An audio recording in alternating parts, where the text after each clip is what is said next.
Hello students, today we discuss the assignment of calendar. ठीक है, उम्मीद है ਤੁਸੀਂ ਸਾਰਿਆਂ ਨੇ ਅਸਾਈਨਮੈਂਟ ਕਰ ਲਈ ਹੋਣੀ ਹੈ ਤੇ ਆਪਾਂ ਅੱਜ ਡਿਸਕਸ਼ਨ ਕਰਦੇ ਹਾਂ ਤੇ ਤੁਸੀਂ ਵੀ ਨਾਲ ਮੈਚ ਕਰੀ ਜਾਓ ਆਪਣੇ ਆਨਸਰਸ, ਦੇਖੋ ਕੀ ਕਿਹੜੇ ਕਿੰਨੇ ਕੁਐਸਚਨ ਗਲਤ ਨੇ ਤੇ ਕਿੰਨੇ ਠੀਕ ਨੇ। ਠੀਕ ਹੈ, let's start assignment of calendars.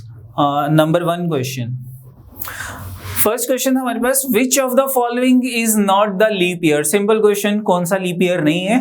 तो ये सेंचुरी है। This century divisible by 400। Century के केस में हम क्या चेक करते थे?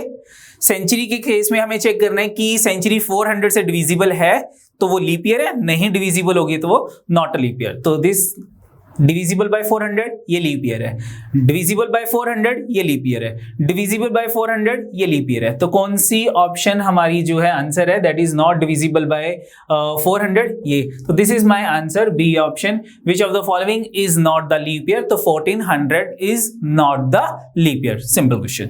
नेक्स्ट देखते हैं question number 2, the last day of the century can not B.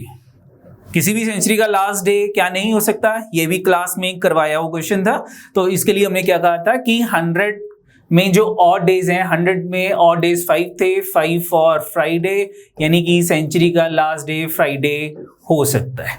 ठीक है, एंड देन 200 ईयर्स में मेरे पास कितने ऑड डेज थे? 200 ईयर्स में मेरे पास 3 ऑड डेज थे, 3 फॉर वेडनेसडे, यानी कि सेंचुरी का लास्ट डे वेडनेसडे हो सकता है, वेडनेसडे हो सकता है। एंड 300 इयर्स में कितने ऑड डेज थे? 1 फॉर मंडे, सेंचुरी का लास्ट डे मंडे भी हो सकता है। एंड 400 इयर्स में हमारे पास कितने ऑड डेज थे? 0 फॉर संडे, यानी कि सेंचुरी का लास्ट डे संडे भी हो सकता है। तो हमारे पास ऐसा कौन सा डे था जो सेंचुरी का लास्ट डे नहीं हो सकता? संडे हो सकता है, वेडनेसडे हो सकता है, फ्राइडे भी हो सकता है, सैटरडे सेंचुरी का लास्ट डे नहीं हो सकता। तो Saturday is my answer, D option is the answer. ठीक है, रिमेनिंग जो ऑप्शंस थी वो सेंचुरी का लास्ट डे हो सकते थे। ठीक है, the last day of the century can not be Saturday. Next question पे आते हैं, question number 3, January 1 1995 was a Sunday. ठीक है, 1 जनवरी 1995 को संडे था। What day of the week lies on January 1 1996? ठीक है, तो 1 जनवरी 1995 हमारे पास कौन सा डे था? ये दिस डे वॉज संडे, ये डे हमारे पास संडे था, संडे।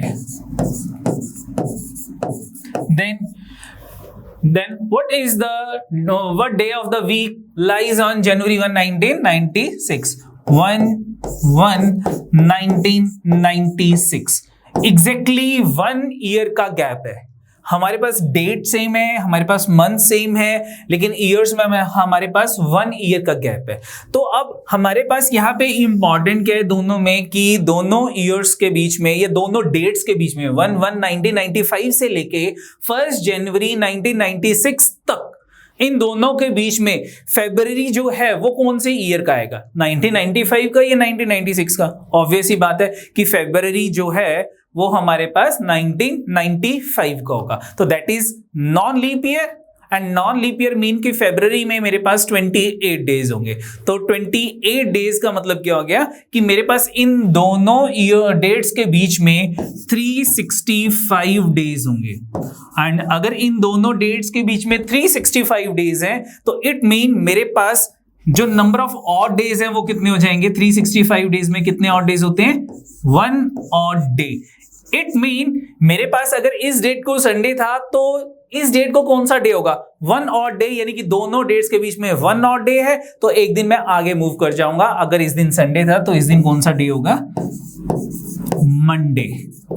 मंडे, यानी कि 1 जनवरी 1996 वॉज मंडे। इस दिन क्या होगा? मंडे होगा। तो हमारा आंसर क्या है? B option is the answer, हमारी ऑप्शन बी है। Then next question, on 8 February 1995 it was Wednesday, then the day of the week on 18th April 1991 was, मुझको ये कैलकुलेट करना है। तो सबसे पहले हम क्या करते हैं कि यहाँ पे मुझको गिवन था 8 फरवरी, 8 फरवरी को हमने 02 लिख लिया, 1995 और यहाँ पे हमारे पास कौन सा डे था? वेडनेसडे, यहाँ पे मेरे पास वेडनेसडे था, बोला ठीक है। तो मुझको 1995 वाला दिन दे रखा है वेडनेसडे। अब मुझे डे कौन सा निकालना है, मुझे डे कैलकुलेट करना है यहाँ पे 18 अप्रैल 04 1991, यहाँ पे कौन सा डे होगा, यानी कि अगर 8 February 1995 was Wednesday, then which day of the week falls on 18th April 1991? तो इसको करने के लिए सबसे पहले हम क्या करते हैं कि जो गिवन डेट है वो लिख लेते हैं। तो हमारे पास गिवन डेट जो थी वो थी 8 February 1995 और डे कौन सा गिवन था, वेडनेसडे। अब इस डेट से बिल्कुल एक साल बैक जाते हैं, बिल्कुल एक साल पीछे चलते हैं, तो दैट इज 8 फरवरी 1994। अब हम बात करेंगे कि दोनों ईयर्स के बीच में नंबर ऑफ डेज कितने हैं। तो 8 फरवरी 1994 से लेकर 8 फरवरी 1995 तक हमारे पास जो 20 फरवरी है वो कौन से ईयर का होगा, मतलब फरवरी जो है हाफ हमारे पास 1994 का है और हाफ हमारे पास 1995 का है। लेकिन यहां पे हमारे पास दोनों ईयर्स के बीच में लीप ईयर नहीं आ रहा, ना तो 1994 लीप ईयर है ना 1995 लीप ईयर है, यानी कि 8 फरवरी के बाद हमारे पास 28 फरवरी 1994 आएगा और 28 फरवरी 1994 के बाद 1 मार्च 1994 आ जाएगा, ठीक है।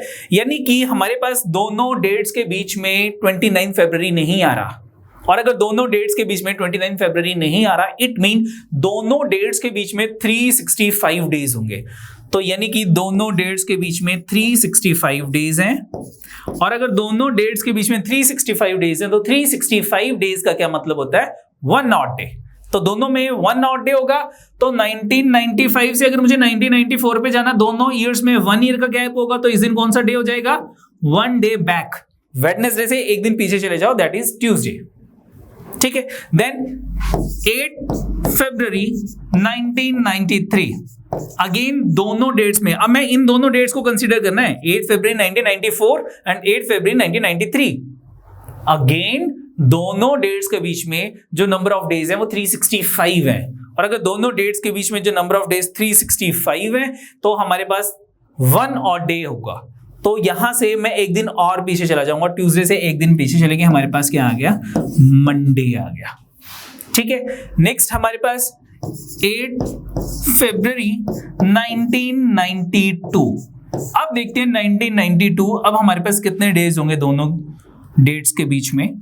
तो 8 फरवरी 1992 से लेके 8 फरवरी 1993 के बीच में हमारे पास, ध्यान देना, 8 फरवरी के बाद डेज काउंट करने हैं, 8 फरवरी 1992 के बाद डेज कैलकुलेट करने हैं, कहां तक, 8 फरवरी 1993 तक। तो इट मीन हमारे पास यहां पे 29 फरवरी 1992 आ जाएगा। तो 1992 जो है वो कौन सा ईयर है, लीप ईयर होगा। 1992 हमारे पास लीप ईयर है, तो यानी कि उसमें 29 फरवरी भी आ जाएगी। तो दोनों डेट्स के बीच में मेरे पास 366 डेज होंगे। मैंने आपको बोला है कि कैलेंडर्स के टॉपिक में एक तो फरवरी और दूसरा ऑड डेज, सिर्फ यही चीजें सबसे इंपॉर्टेंट है। तो मुझे अब ये चेक करना है कि दोनों डेट्स के बीच में नंबर ऑफ डेज कितने हैं। तो दोनों डेट्स के बीच में हमारे पास एक 29 फरवरी 1992 भी आएगा। तो अगर 29 फरवरी आ गया तो इट मीन 366 डेज होंगे दोनों डेट्स में, और अगर दोनों डेट्स के बीच में 366 डेज हैं तो हमारे पास 2 ऑड डेज हैं। तो यहां से मैं 2 डेज बैक जाऊंगा। तो ये मंडे था, मंडे के पहले संडे आता है, संडे से पहले सैटरडे आता है, it mean 8 February 1992 was Saturday, इस दिन सैटरडे होगा। बोला ठीक है। मैं बैक जा रहा हूं, कहां तक बैक जाना है मुझे ये बैक जाना है 1991 तक बैक जाना है। तो मेरे पास यहां पे अब एक ईयर और बैक जाएंगे, 8 फरवरी 1991, तो 1 डे एक और गैप आ जाएगा, 1 ऑड डे, 365 डेज होंगे। तो सैटरडे से 1 डे बैक चले जाओ, मेरे पास कितना हो गया, फ्राइडे आ गया। मेरे पास क्या आ गया, मेरे पास फ्राइडे आ गया। बोलो ठीक है। नाउ अब मेरे पास ईयर सेम बन गया 1991 और ये 1991, ईयर सेम हो गया। ये है फेब्रुवरी और ये मेरे पास क्या है, अप्रैल। दोनों में से कौन सी डेट पहले आती है, मतलब कौन सा मंथ पहले आता है, फेब्रुवरी पहले आता है। तो इसको हम ऊपर लिख लेंगे, इसको हम बिलो लिख लेते हैं। कैसे, चलो मैं कहता हूं यहां पे मेरे पास है 8 फरवरी 1991। इस दिन जो मेरे पास है वो फ्राइडे है और मुझे डे कौन सा कैलकुलेट करना है, मुझे डे कैलकुलेट करना है। कौन सा डे था मेरे पास था 18 अप्रैल 1991, 18 अप्रैल 1991। मैंने यहां पे और डेज कैलकुलेट कर लिए, मेरे पास फ्राइडे आ गया कैलकुलेट करके। कैसे, ये मैंने ऊपर आपको सिखा दिया। अब मेरे पास यहां पे कितने और डेज होंगे वो मुझे कैलकुलेट करना है। 8 फरवरी से लेके 18 अप्रैल के बीच में नंबर ऑफ ऑड डेज कैसे होंगे, तो कैसे करेंगे। सबसे पहले हम लिखते हैं फरवरी। कौन सी फरवरी है, 1991। फरवरी में टोटल नंबर ऑफ डेज कितने होंगे, 28 डेज होंगे। 28 डेज में से हमारे पास 8 डेज जो है वो स्पेंड हो चुके हैं, खत्म हो चुके हैं। तो 8 से लेके 28 तक हमारे पास रिमेनिंग डेज कितने हो जाएंगे। 8 फेब से लेके 28 फेब के बीच में हमारे पास टोटल नंबर ऑफ डेज कितने हो जाएंगे, दैट इज 20 डेज हो जाएंगे। कैसे, 28 में से मैंने 8 माइनस कर लिया। अब 20 डेज में हमारे पास ऑड डेज कितने हो जाएंगे, यानी कि कितने वीक्स बन जाएंगे और कितने डेज रिमेनिंग रह जाएंगे जो वीक नहीं बनाएंगे। तो 20 में से 20 को मैंने 7 से डिवाइड कर लिया, मेरे पास एग्जैक्टली 2 वीक्स आ गए एंड 6 एक्स्ट्रा डे रह गए जो वीक नहीं बना रहे। तो फरवरी में मेरे पास 6 ऑड डेज आ जाएंगे। बोला ठीक है, क्या किया मैं फिर से समझा रहा हूं, ध्यान से देखना। 8 फरवरी से लेके 28 फरवरी के बीच में टोटल नंबर ऑफ डेज 20 होते हैं। 20 में कितने वीक्स हैं, मुझे वीक से कोई लेना देना नहीं है। मैंने 20 को 7 से डिवाइड किया, मेरे पास रिमाइंडर 6 आ गया। 7 टू का 14 एंड रिमाइंडर ही 6। अब फेब के बाद मैं मार्च की बात करता हूं। मार्च में टोटल 31 डेज होते हैं, यानी कि 3 और डेज हो गए। मैं अप्रैल की बात करता हूं। अब अप्रैल में मुझे कहां तक काउंट करने हैं डेज, मुझे 18 अप्रैल तक जाना है। तो 18 डिवाइडेड बाय 7 टू का 14, हमारे पास एक्स्ट्रा डे कितने रह जाएंगे, हमारे पास 4 एक्स्ट्रा डे रह जाएंगे। तो हमारे पास इन दोनों डेट्स के बीच में जो नंबर ऑफ ऑड डेज होंगे वो कितने होंगे, 6 + 3 9 + 4 इज 13। कितने हो जाएंगे मेरे पास, 13 हो जाएंगे। तो 13 अगेन ग्रेटर देन 7, जब भी वैल्यू 7 से ग्रेटर हो जाएगी मैं 7 से डिवाइड कर लूंगा। तो मेरे पास कितना आ गया, 6 ऑड डेज आ गए, ऑड डेज। ठीक है, दैट इज रिमाइंडर। 13 को 7 से डिवाइड किया, मेरे पास 6 रिमाइंडर आ गया। इट मीन फ्राइडे के आगे आप 6 डेज काउंट कर लोगे। ठीक है, क्योंकि फरवरी के बाद मुझे अप्रैल पे जाना है तो नेक्स्ट आगे काउंट करना है प्लस। तो फ्राइडे में Saturday, Sunday, Monday, Tuesday, Wednesday and Thursday. तो हमारे पास 18 अप्रैल 1991 को कौन सा डे हो गया, थर्सडे आ गया।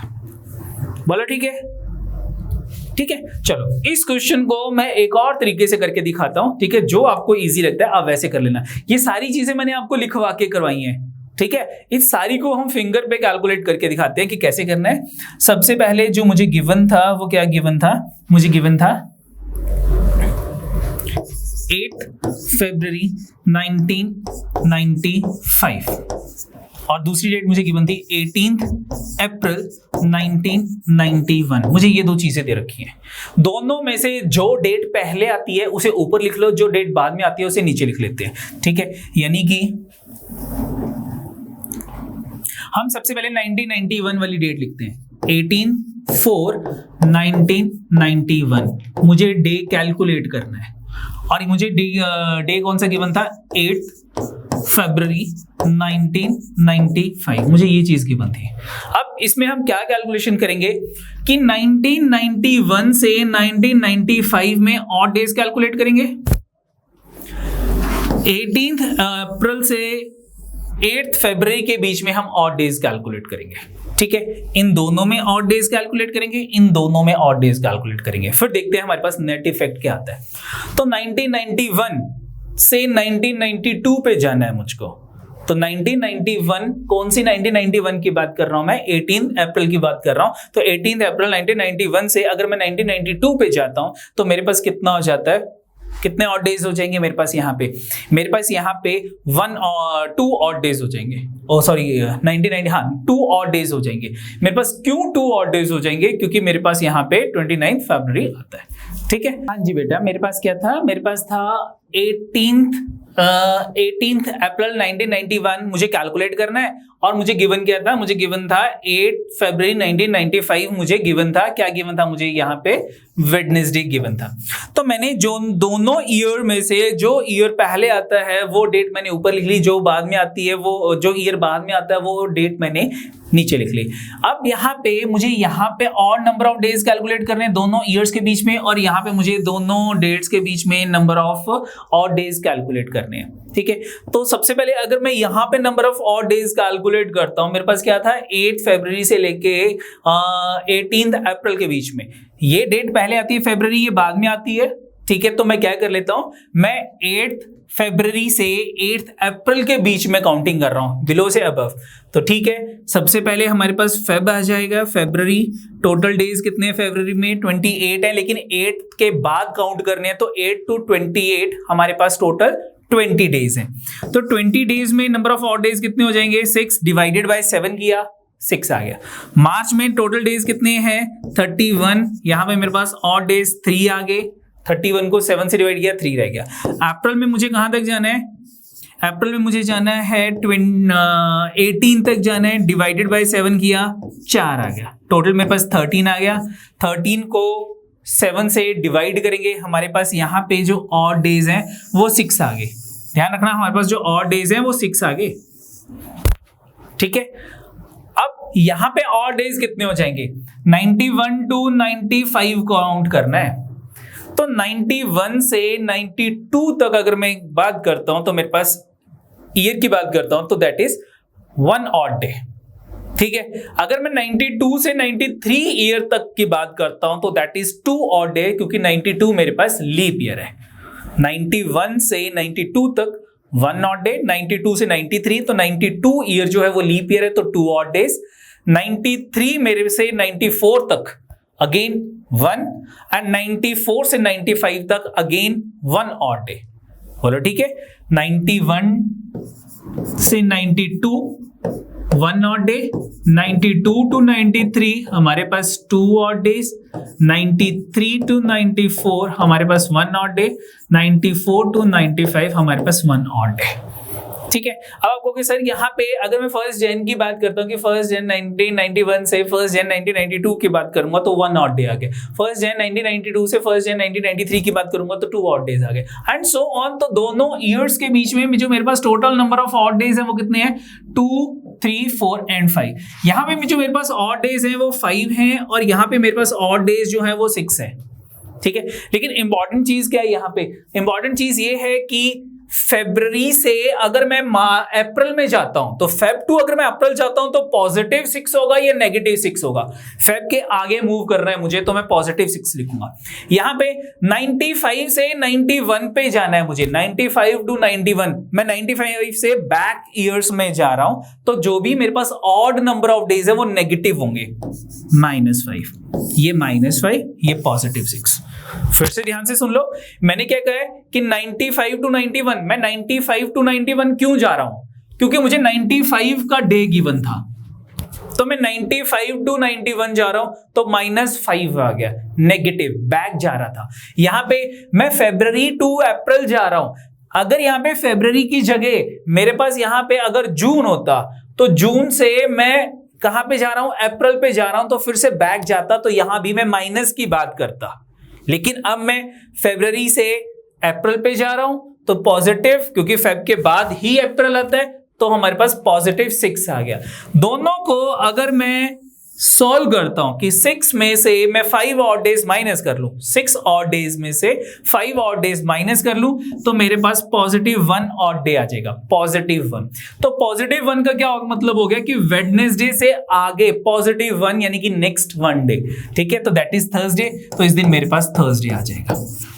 अगर यहां पे मेरे पास -1 आता तो मैं वेडनेसडे से एक दिन पीछे चला जाता, क्योंकि मेरा कंपैरिजन वेडनेसडे से हो रहा था। ठीक है, नेक्स्ट क्वेश्चन पे देखते हैं। इसको आप दोनों में से किसी भी वे से कर सकते हो, जो आपको इजी लगे उस वे में हम इसको कर सकते हैं। अच्छा, इसकी आंसर क्या होगा, इसके ऑप्शन चेक करते हैं। कौन सी ऑप्शन है मेरे पास? थर्सडे, हमारे पास बी ऑप्शन आंसर है थर्सडे। ठीक है, नेक्स्ट क्वेश्चन देखते हैं। हमारे पास था March 1, 1994 was Tuesday. What day of the week was on June 13, 1997? ठीक है, सेम क्वेश्चन आ गया हमारे पास। सबसे पहले हमारे पास क्या था? March 1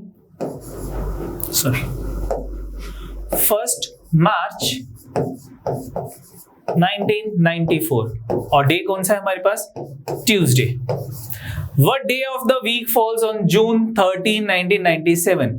13 जून 1997।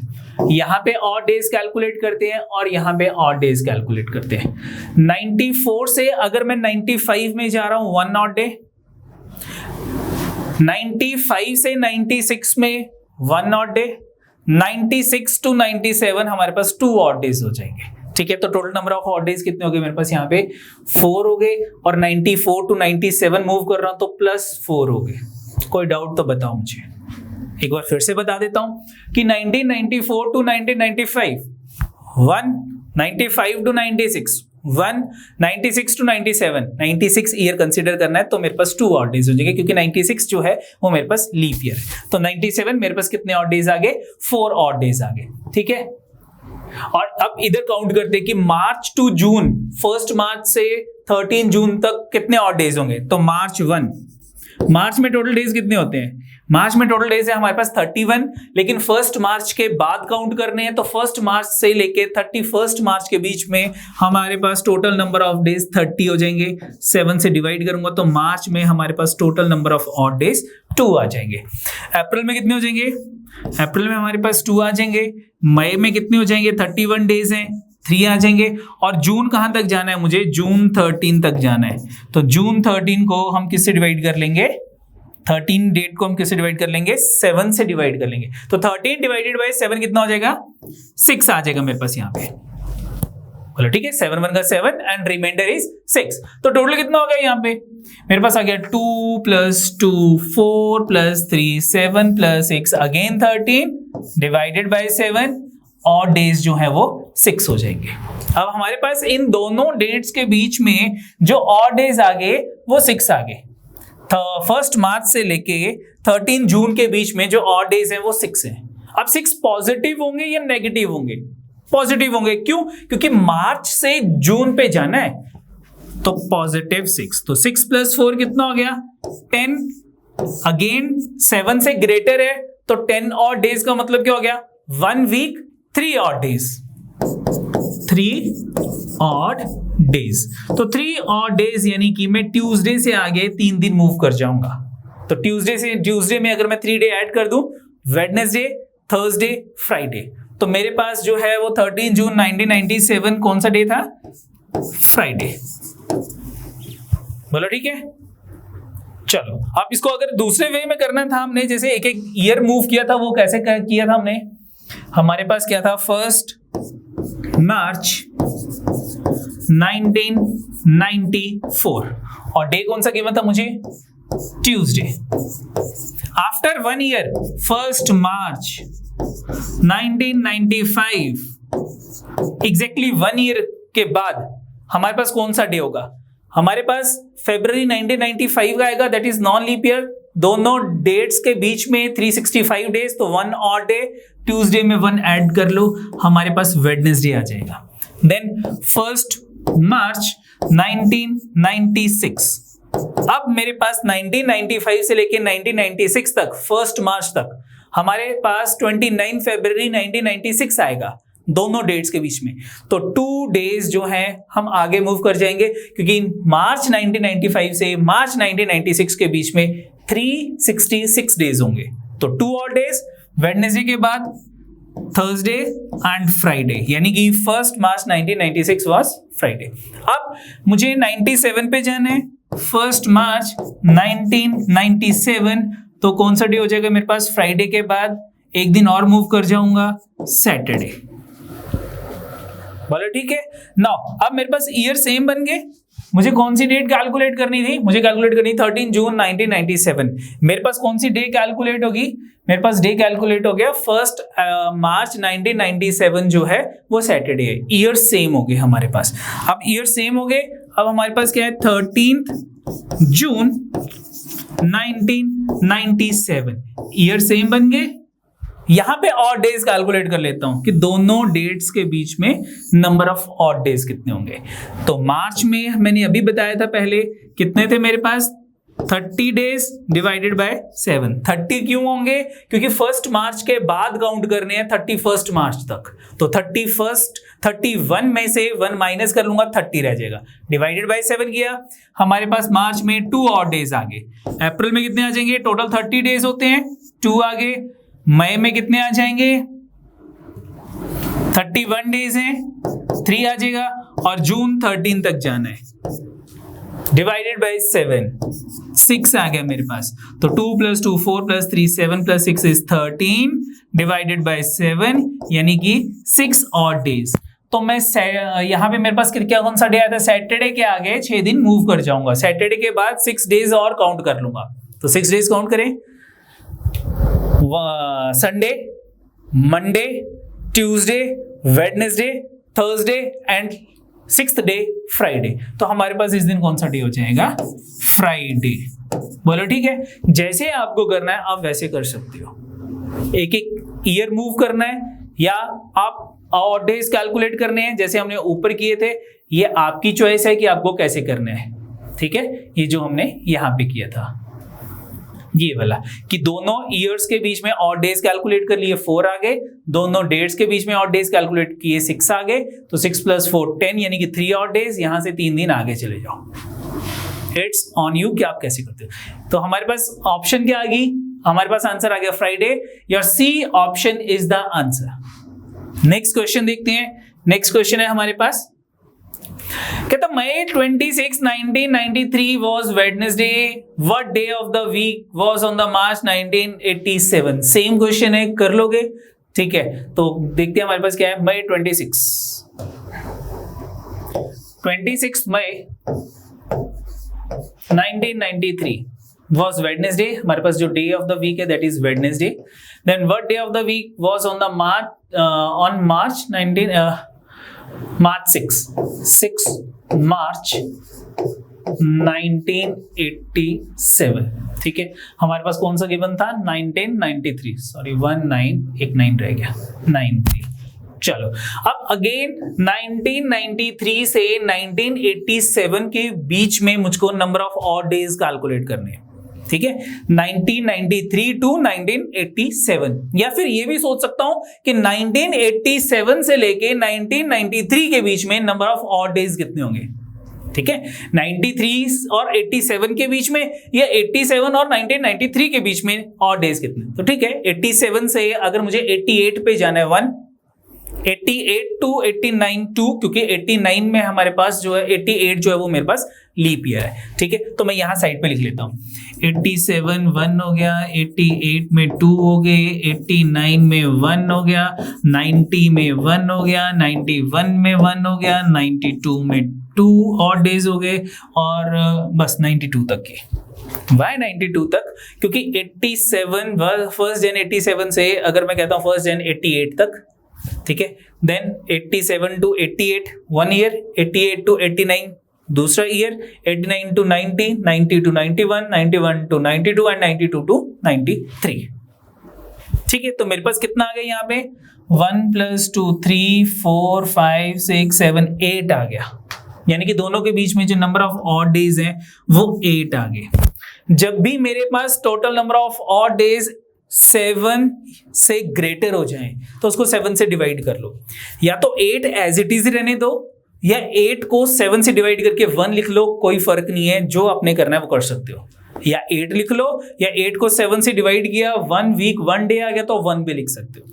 अब हम यहाँ पे ऑड डेज कैलकुलेट करते हैं यहाँ पे। अच्छा, एक चीज और है कि हम 93 से 87 पे जा रहे हैं, बैक जा रहे हैं 93 से, तो हमारे पास -8 आ जाएगा यहाँ पे, ठीक है, -8 आ गया। अब यहाँ पे बैक देखते हैं हमारे पास क्या था, 6 मार्च से लेके 26 क्या कहते हैं मई तक कैलकुलेट करते हैं। तो 6 मार्च, तो मार्च में हमारे पास कितने डेज हैं, 31 में से मैंने 6 माइनस कर लिए, कितने रह गए 25, 7 से डिवाइड किया,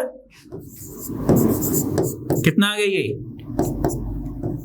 21, 4 आ गया मेरे पास, ठीक है। उसके बाद अप्रैल आ गया, 2 आ गया।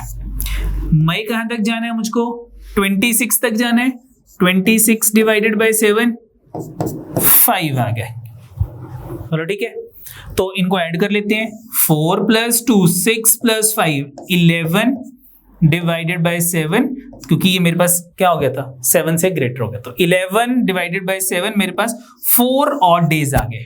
तो इन दोनों डेट्स के बीच में 4 ऑड डेज आ रहे हैं, लेकिन ये मेरे पास मई है और ये मेरे पास मार्च है, यानी कि बैक जाना है, तो मेरे पास -4।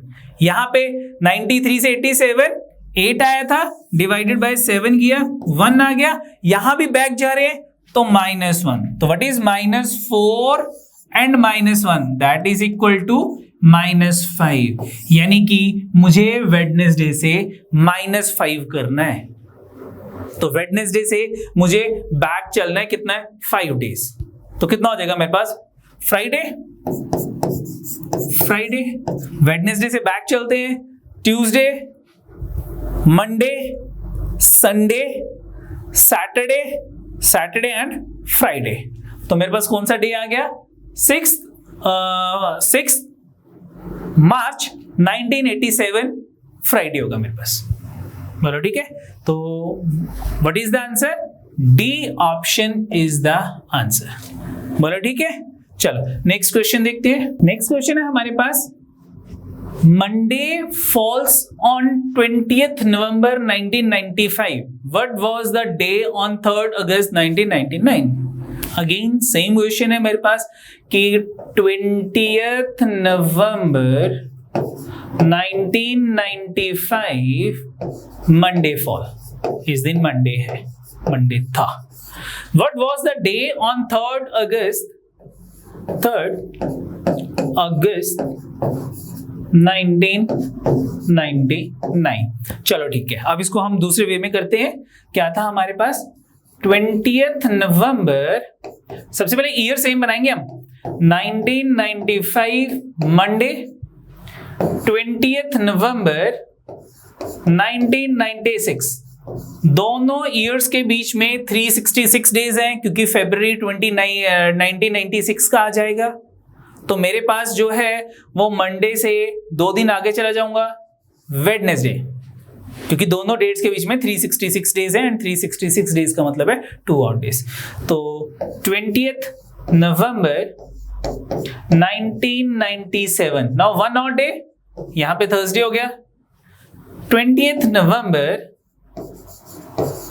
1998, अगेन 1 ऑड डे, फ्राइडे हो गया। 20th November 1999 मेरे पास आ गया सैटरडे। अब मेरे पास ये 1999 है और यहां भी 1999 है, दोनों ईयर सेम बन गए। अब दोनों ईयर जब सेम हो गए, अब दोनों में से कौन सी डेट पहले आती है, नवंबर पहले आती है, अगस्त पहले आता है, अगस्त पहले आता है, उसको ऊपर लिख लेंगे, नवंबर नीचे लिख लेंगे। तो मेरे पास आ गया, सबसे पहले हमने लिख लिया यहाँ पे 3rd अगस्त 1999, मुझे डे कैलकुलेट करना है, और मैंने डे कौन सा कैलकुलेट कर लिया, 20th November 1999 मैंने कैलकुलेट कर लिया Saturday, this is Saturday. Year same हो गए। यहां पे कितने ऑड डेज हैं, तो यहां पे ऑड डेज कैलकुलेट करने के लिए सबसे पहले हम बात करते हैं अगस्त में। अगस्त 3rd से लेके 31 तक नंबर ऑफ ऑड डेज कितने होंगे, तो कैसे कैलकुलेट करेंगे, 31 में से 3 माइनस कर लो, बोलो ठीक है, कितने डेज हो गए मेरे पास, 31 - 3 इज इक्वल टू 28। तो 28 यानी कि अगस्त में 28 डेज हो गए। अब 28 डिवाइडेड बाय 7 ऑड डेज कितने हो जाएंगे, 0, एग्जैक्टली 4 वीक्स। सितंबर में कितने डेज हैं, 30, डिवाइडेड बाय 7 2 ऑड डेज। अक्टूबर में कितने डेज हैं? 31 डिवाइडेड बाय 7 3 ऑड डेज। नवंबर कहां तक जाना है मुझको? 20th तक, तो 20th November divided by 7 6 odd days. 7 2 का 14, 6 ऑड डेज रह जाएंगे। इनको प्लस किया, 2 + 3 5 + 6 11 डिवाइडेड बाय 7 4 ऑड डेज, यानी कि इन दोनों के बीच में मेरे पास 4 डेज का गैप होगा, 4 ऑड डेज। तो 4 ऑड डेज मीन मैं सैटरडे से बैक जाऊंगा 4 डेज, ठीक है। तो कौन सा डे हो जाएगा? सैटरडे से बैक गए 4 डेज, फ्राइडे, थर्सडे, वेडनेसडे और ट्यूसडे। तो कौन सा डे हो जाएगा मेरे पास यहाँ पे? ट्यूसडे, ठीक है। या ट्यूसडे से सैटरडे तक आप क्रॉस चेक भी कर सकते हो कि 4 डेज का गैप है कि नहीं है। तो Wednesday, Thursday, Friday, Saturday 4 days का गैप है। तो हमारे पास 3 अगस्त 1999 वाज ट्यूसडे। तो कौन सी ऑप्शन आंसर है? C option is the answer. कौन सी ऑप्शन आंसर होगी हमारे पास? सी ऑप्शन, ट्यूसडे, ठीक है। नेक्स्ट क्वेश्चन देखते हैं, question number 8। Today is Tuesday after 62 days. हमें कैलकुलेट करना है कि 62 डेज के बाद कौन सा डे होगा। तो आज से लेके 62 डेज हमारे पास कितने ऑड डेज होंगे? अगेन मैं वही चीज बार बार कह रहा हूं कि मुझको ऑड डेज कैलकुलेट करने हैं। तो ऑड डेज कैसे कैलकुलेट होंगे? इसको हम 7 से डिवाइड कर लेते हैं। 7 8 का 56, हमारे पास ऑड डेज कितने आ गए? 6 ऑड डेज, यानी कि मेरे पास रिमाइंडर 6 आ गया, ठीक है। 62 डिवाइडेड बाय 7, 8 का 56, इसका कोई लेना देना नहीं है, मेरे पास 6 रिमाइंडर आ गया, वो मेरे ऑड डेज हो गए जो वीक्स नहीं बना रहे, ऑड डेज। तो आज अगर ट्यूसडे है तो ट्यूसडे से आगे मैं 6 डेज काउंट कर लूंगा। तो ट्यूसडे के आगे 6 डेज काउंट कर लो, कौन सा हो जाएगा? Wednesday, Thursday, Friday, Saturday, Sunday and Monday. तो मेरे पास आफ्टर 62 डेज कौन सा डे हो जाएगा? मंडे हो जाएगा। C option is the answer, ठीक है। नेक्स्ट देखते हैं, नेक्स्ट क्वेश्चन है हमारे पास, question number 9। Today is 1st April, the day of the week is Wednesday, ठीक है। हमारे पास 1st अप्रैल है, 1st अप्रैल, और मुझे ईयर नहीं गिवन है, लेकिन इसने क्या कहा है कि 1st अप्रैल को जो हमारे पास डे है that is Wednesday. Today is 1st April, the day of the week is Wednesday, मुझे वेडनेसडे गिवन है।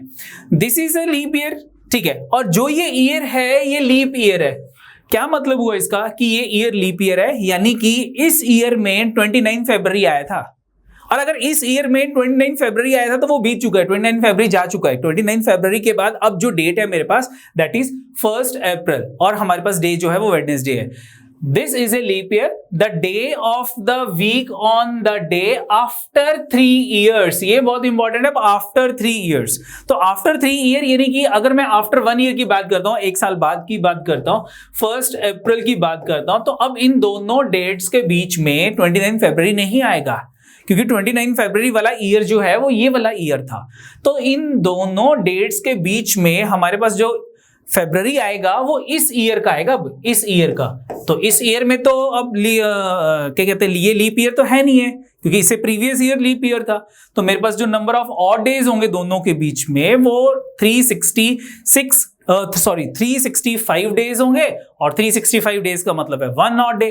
तो वेडनेसडे से मैं एक दिन आगे चला जाऊंगा, Thursday. Similarly again next year में after 2 days, after 1 year, after 2 days हमारे पास जो है अगेन 1 ऑड डे, फ्राइडे, और अगेन आफ्टर 3 ईयर्स मेरे पास 1st अप्रैल को सैटरडे हो जाएगा। बोलो ठीक है। इन 3 ईयर्स में मेरे पास कोई भी लीप ईयर नहीं होगा, क्योंकि लीप ईयर वाला ईयर जो है वो ये है। अब लीप ईयर जो है वो आफ्टर 4 ईयर्स के बाद आएगा। तो आफ्टर 3 ईयर्स मैं वेडनेसडे से 3 डेज आगे मूव कर जाऊंगा। वेडनेसडे में मैं 3 डेज ऐड कर लूंगा, तो कौन सा डे हो जाएगा मेरे पास? Thursday, Friday and Saturday. ठीक है, तो मेरे पास जो है आफ्टर 3 ईयर जो डे होगा that will be Saturday, and my answer is A option. ठीक है, फिर से देख लेते हैं। जो ईयर मुझको गिवन था 1st अप्रैल, जिसका डे मुझे वेडनेसडे गिवन था, दैट वाज लीप ईयर। और इस ईयर से आफ्टर 3 ईयर में, आफ्टर 3 ईयर सेम डे को 1 अप्रैल को ही, आफ्टर 3 ईयर कौन सा डे होगा? तो नेक्स्ट 3 ईयर्स में हमारे पास लीप ईयर नहीं आने वाला, क्योंकि लीप ईयर जो है वो 4 सालों के बाद ही आएगा। ठीक है, तो मेरे पास 3 डेज और ऐड हो जाएंगे। क्यों? क्योंकि नॉन लीप ईयर में 1 और डे है, तो नेक्स्ट 3 ईयर्स में मेरे पास 3 और डेज हो जाएंगे। तो मैंने 3 प्लस किया, सैटरडे आ गया, and A option is the answer. Next question देखते हैं, question number 10। The year next 1996 have the same calendar that of 1996। तो मैंने आपको क्या कहा था कि जो लीप ईयर है वो कितने ईयर्स के बाद मैच करता है? वो 28 ईयर्स के बाद मैच करता है। तो 1996 में अगर मैं 28 ऐड कर लेता हूं तो मेरे पास क्या आ जाएगा? 2024, यानी कि 1996 एंड 2024 दोनों कैलेंडर सेम होने चाहिए, दोनों कैलेंडर के होने चाहिए, सेम होने चाहिए। अब मैंने यहाँ पे एक आपको इंपॉर्टेंट पॉइंट लिखवाया था कि अगर दोनों ईयर्स के बीच में कोई सेंचुरी आ रही है, कौन सी सेंचुरी आ रही है दोनों के बीच में? 2000 एक सेंचुरी आ रही है। अगर ये लीप ईयर सेंचुरी है तो मेरे पास +28 ये रूल अप्लाई हो जाएगा। अगर दोनों के बीच में लीप ईयर सेंचुरी ना होके 1900 होता तो मुझे वहां कैलकुलेशन करनी थी, और कैलकुलेशन मैंने अपने वीडियो में जब टॉपिक करवाया था तब बताई थी कि कैलकुलेशन कैसे करनी है। ठीक है, तो इन दिस क्वेश्चन मेरे पास दोनों ईयर्स के बीच में जो सेंचुरी है वो लीप ईयर सेंचुरी है, और अगर इन दोनों के बीच में लीप ईयर सेंचुरी है तो मैं अपने लीप ईयर में 28 ऐड कर लूंगा तो मेरे पास नेक्स्ट मैचिंग कैलेंडर आ जाएगा। 1996 में मैंने 28 ऐड किया, 2024 आ गया, and D option is the answer. ठीक है, नेक्स्ट क्वेश्चन देखते हैं, that is the question number 11। How many days are there from 2nd January 1995 to 15th March 1995? ठीक है, अब इसमें इंपॉर्टेंट चीज क्या है, मुझे क्या गिवन थी?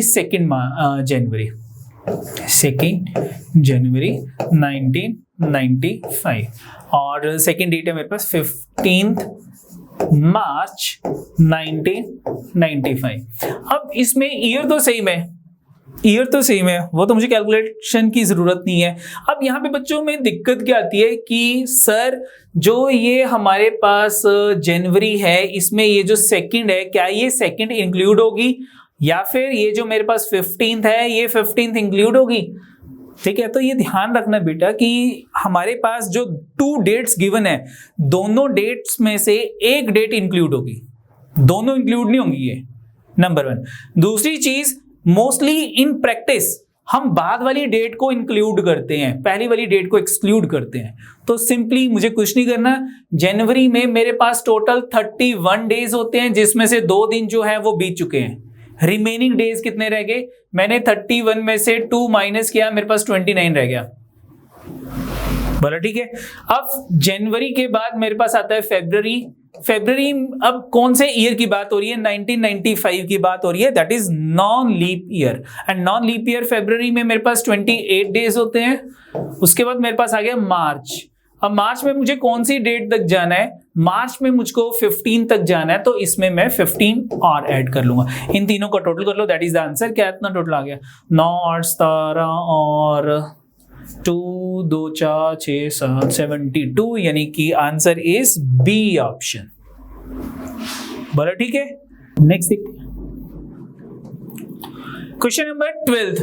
The first Republic Day of the India was celebrated on 26 January 1950, sorry ठीक है 1950। It was कौन सा डे होगा? 26 जनवरी 1950। तो मैंने क्या कहा था, जब भी मुझे कोई डेट गिवन होगी इस डेट को 3 पार्ट्स में डिवाइड करना है।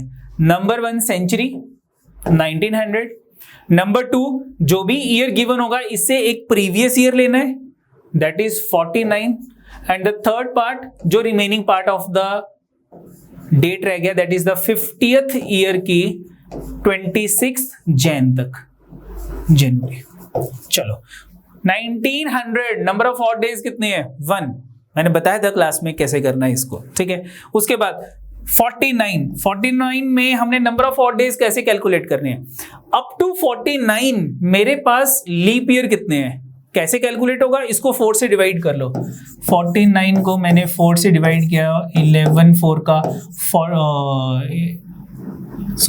12 4 का 48, रिमाइंडर 1 आ गया, लेकिन रिमाइंडर से कोई लेना देना नहीं है। मेरे पास 12 लीप ईयर्स आ गए, यानी कि अप टू 49 हमारे पास 12 लीप ईयर्स आते हैं। तो 49 में आप 12 प्लस कर लो, कितना आ गया मेरे पास, 61 आ गया। 61 में कितने और डेज होंगे, डिवाइडेड बाय 7, 7 8 का 56, और कितने और डेज हो गए मेरे पास, 5 और डेज आ गए। पहले स्टेप में 1 और डे, सेकंड में 5 और डेज आ गए। ठीक है, फिर से देख लो, मैंने क्या किया कि अप टू 49 क्यों लिया, जो भी ईयर गिवन होगा इससे प्रीवियस ईयर लेना है मुझको। तो 49 इसमें मैंने लीप ईयर्स ऐड कर लिए, दैट इज 12 कैसे आया मैंने बताया था, दोनों को मैंने प्लस किया, मेरे पास 61 आ गया। 61 को मैंने 7 से डिवाइड किया, रिमाइंडर मेरे पास जो है वो 5 आ गया। ठीक है, उसके बाद अब हम बात करते हैं 50th ईयर की बात करते हैं। तो जैन 26 तक जाना है, तो 26 को डायरेक्टली 7 से डिवाइड कर लो।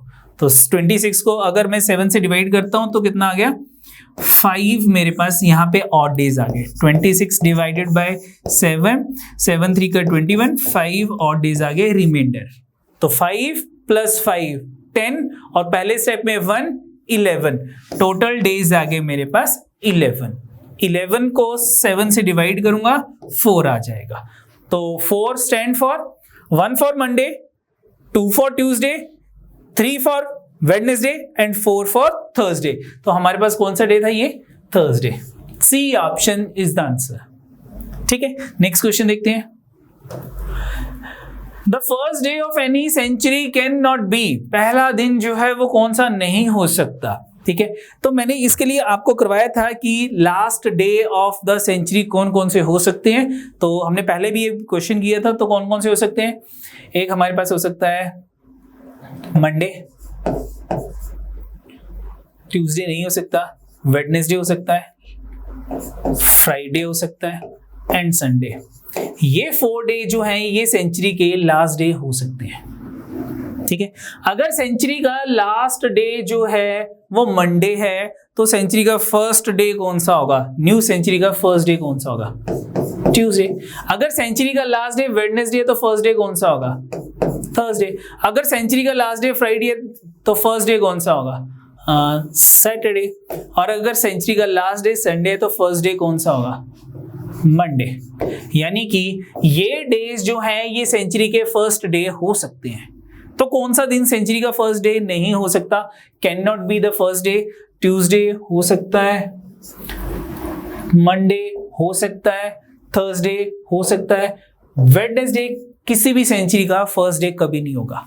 तो can not be the first day of any century, that is the Wednesday. Wednesday is my answer, ये मेरा आंसर होगा। बाकी तीनों डेज थर्सडे मंडे एंड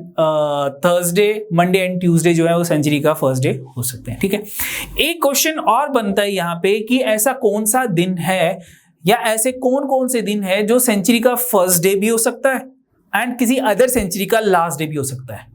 ठीक है, ऐसा कौन सा दिन है जो सेंचुरी का फर्स्ट डे भी हो सकता है और अदर किसी और सेंचुरी का लास्ट डे भी हो सकता है। सेम सेंचुरी का फर्स्ट और लास्ट की बात नहीं कर रहा, first day of the century and the last day of the another century. तो ऐसा कौन सा दिन था, देखो यहाँ पे हमारे पास कि मंडे जो है वो सेंचुरी का लास्ट डे हो सकता है, मंडे जो है वो सेंचुरी का फर्स्ट डे भी हो सकता है। तो मंडे एक ऐसा दिन था जो सेंचुरी का फर्स्ट डे भी हो सकता है और लास्ट डे भी हो सकता है, बट सेम सेंचुरी का नहीं हो सकता, किसी अदर सेंचुरी का होगा। ठीक है, नेक्स्ट क्वेश्चन देखते हैं। नेक्स्ट क्वेश्चन है question number 14, which year next to 2015 has the same calendar as that of 2015। 2015 जैसा नेक्स्ट सेम कैलेंडर कौन सा होगा। तो मैंने क्या कहा था कि 2015 जो है ये लीप ईयर +1 है, लीप ईयर +2 है, या लीप ईयर +3 है। 2015 से पहले लीप ईयर जो था वो 2012 पे था, तो ये लीप ईयर +3 हो गया, लीप ईयर +3 2015, और leap year +3 after 11 year match करता है। तो 2015 में अगर मैं 11 प्लस करता हूं तो मेरे पास 2026 आ जाएगा। It mean 2015 and 2026 both have the same calendar, दोनों का कैलेंडर जो होगा वो सेम होगा। नेक्स्ट हम बात करते हैं next question, if the first day of the leap year was Tuesday, then what day of the week must have been on the last day of the year? यानी कि ये क्वेश्चन में पूछ रहा है कि लीप ईयर का जो फर्स्ट डे है और जो लास्ट डे है वो क्या होंगे। हमें फर्स्ट डे दे रखा था, लीप ईयर का हमें फर्स्ट डे गिवन था, कौन सा, ट्यूसडे। चलो अब यहां पे लीप ईयर की जगह ना मैं फर्स्ट जैन कंसीडर करता हूं कि फर्स्ट जैन, लीप ईयर कोई भी ले लेते हैं, जैसे कि 2020 ही ले लेते हैं कि लेट 1 जनवरी 2020 ट्यूसडे है, तो नेक्स्ट 1 जनवरी 2021, दोनों डेट्स के बीच में 366 डेज हैं। दोनों के बीच में अगर 366 डेज हैं तो हमारे पास 2 ऑड डेज होंगे, तो ट्यूसडे से आगे मैं 2 डेज मूव कर जाऊंगा, Wednesday and Thursday.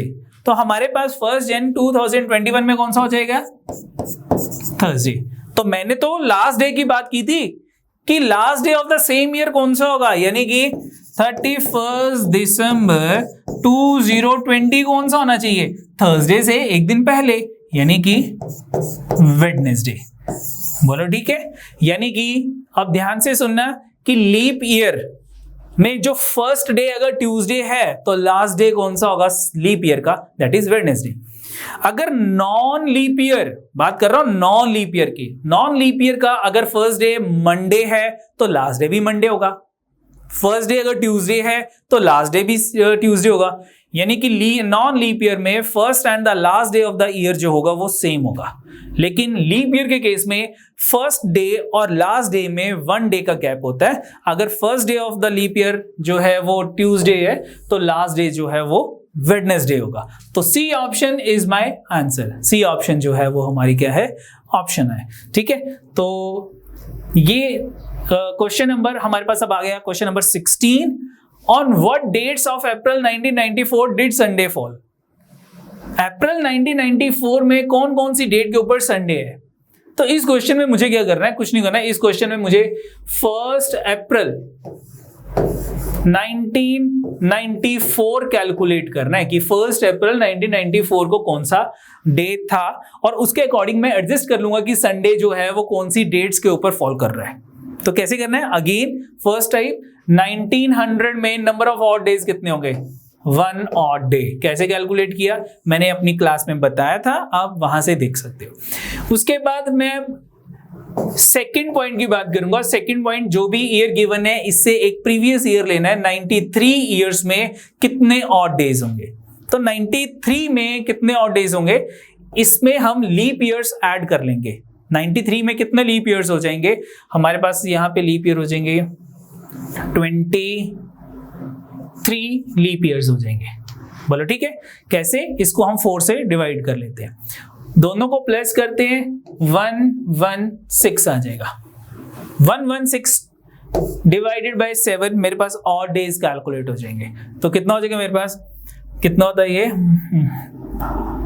4 odd days आ जाएंगे। ठीक है, 7 1 का 7 46, 7 6 का 42, 16 वीक्स एंड 4 ऑड डेज। तो सेकंड स्टेप में मेरे पास 4 ऑड डेज, पहले स्टेप में 1 ऑड डे। थर्ड क्या करना है मुझको, थर्ड स्टेप क्या होगा, थर्ड स्टेप जो remaining part of the 94th year होगा, 94th। तो कहां तक जाना है 94 में, मुझको 1 अप्रैल तक जाना है। तो जैन में कितने डेज होंगे 94 में, 31 divided by 7, 3 odd days. Feb में कितने होंगे 28 डेज, 0। मार्च में 31 डेज, 3 ऑड डेज। अप्रैल कहां तक जाना है, 1 अप्रैल तक जाना है, 1 अप्रैल। ठीक है, तो यहां पे मेरे पास 1 आ गया, तो कितना हो गया 3 + 3 6 + 1 7, 7 को 7 से डिवाइड किया, मेरे पास थर्ड स्टेप में 0 ऑड डे आ गया। तो तीनों स्टेप्स के number of odd days calculate करते हैं, प्लस करते हैं 1 + 4 5 प्लस 0 5, तो मेरे पास टोटल 5 और डेज आ गए एंड 5 फॉर फ्राइडे, यानी कि इस दिन कौन सा डे था? फ्राइडे। तो 1 अप्रैल को फ्राइडे, 2 अप्रैल को सैटरडे, 3 अप्रैल को संडे। तो पहला संडे जो था हमारे पास 3 को था। नेक्स्ट संडे 7 प्लस किया 10 आ गया, 7 प्लस किया 17 आ गया, 7 प्लस किया 24 आ गया। तो अप्रैल 1994 में हमारे पास संडे कौन कौन सी डेट पे थे? 3, 10, 17 एंड 24 को। ठीक है, नेक्स्ट क्वेश्चन देखते हैं। Question number 17, the calendar for 1990 is same आज, ठीक है, 1990 ये मेरे पास क्या है? लीप ईयर प्लस 2 है। इससे पहले लीप ईयर कब था? 1988 में लीप ईयर था, उसमें मैंने 2 प्लस किया तो 1990 आ गया। लीप ईयर प्लस 2 जो है वो आफ्टर 11 ईयर्स मैच कर जाता है, तो इसमें हम प्लस 11 कर लेते हैं। मेरे पास कौन सा ईयर आ जाएगा? मेरे पास आ जाएगा 2001 आ जाएगा। बोलो ठीक है। अब मुझे अगेन मैं फिर आपको वो पॉइंट बताता हूं कि दोनों ईयर्स के बीच में एक सेंचुरी आ रही है 2000 and that is leap year century, leap year century.